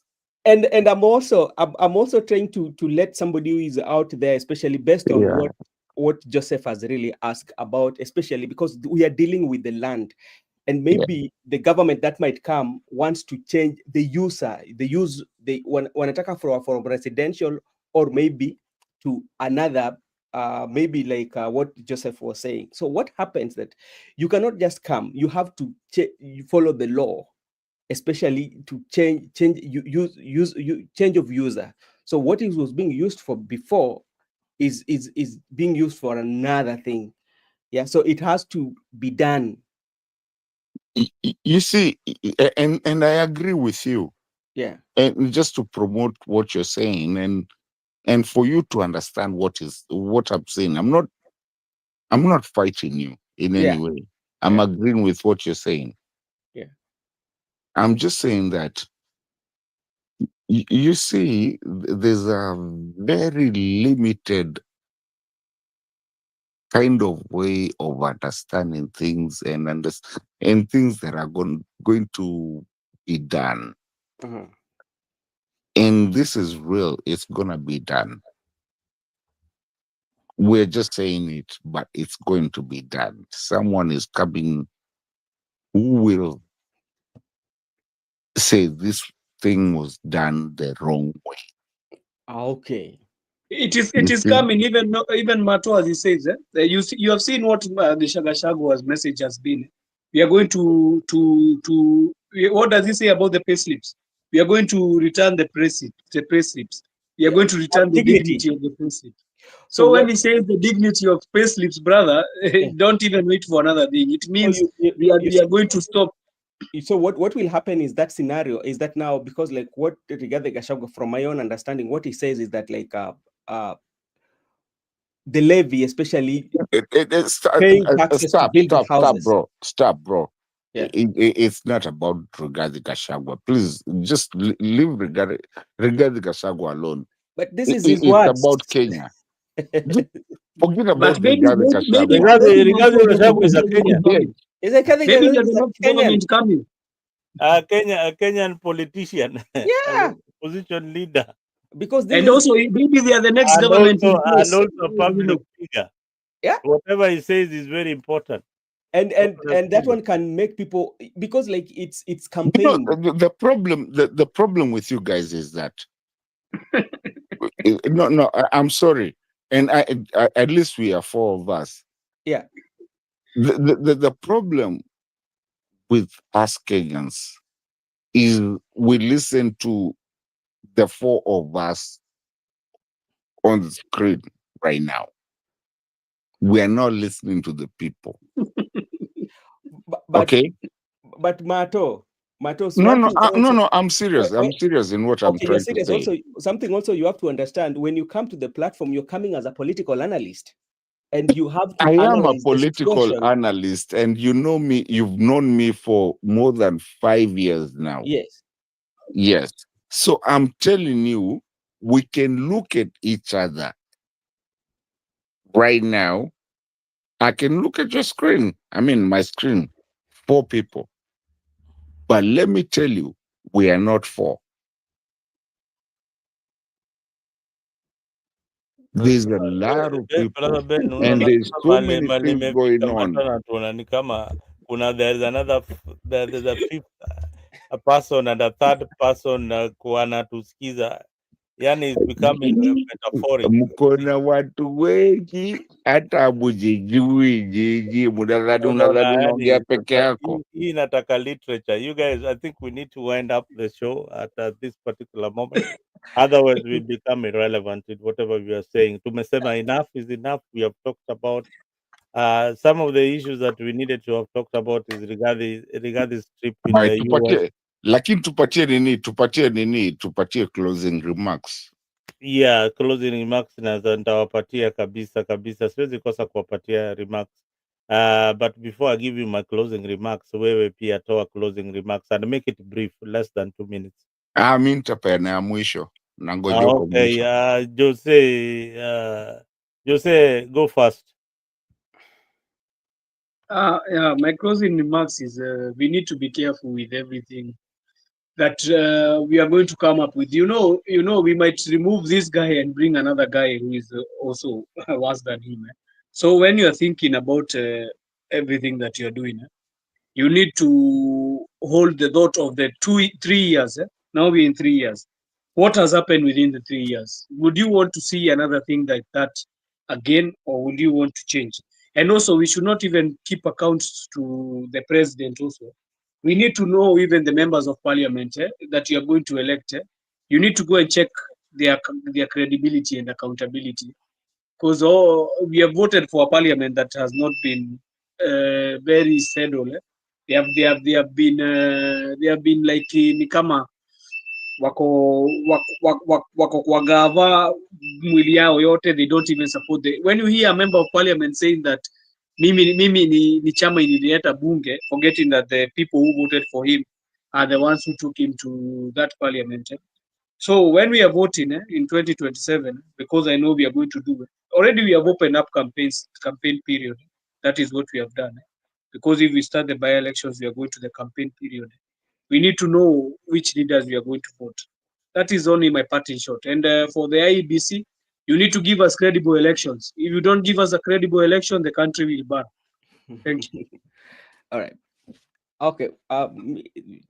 Thank you so much. To me, what I would like to say nowadays, I even don't want to talk about leaders, but I'm switching my focus, especially to the voters. And I would just want to remind them that nobody has monopoly on the decision that you're making, that you should make informed decision. Yeah, because the decision that you make are they have consequences, So be prepared to make informed decision. Then secondly, if you don't vote, don't complain. Thank you, Mato. Mi nitasema hivi. On my closing remark, by the way, this is very personal. First of all, let me want to thank you watu wenye tumeongea nao, because I know watu watatusikia. Mzalendo, thank you so much for being with us and actually facilitating yote. My closing remark is that ujinga inaisha na aishi Kenya, inaisha Africa. We're done with stupidity. Some of us that have been out here, we are done, and we don't want to play bullshit. The Kenyans don't want to play bullshit. Historia the nonsensical Africans and African leaders. And okay, I don't know if I need to call them leaders, but African kinda wanna be leaders. The police, we are done. We're not playing with you. You've given us, you've said that you're going to come and kill us. We've also decided we are coming for you. We're not going to be playing these games. We're not going to be called third world countries until 2097. We are coming for you. If you're the ones that are dragging us back to still be called third world countries, then we're going to make you accept that we are moving to a first world country or first world countries. We are done. And we are not playing with you guys.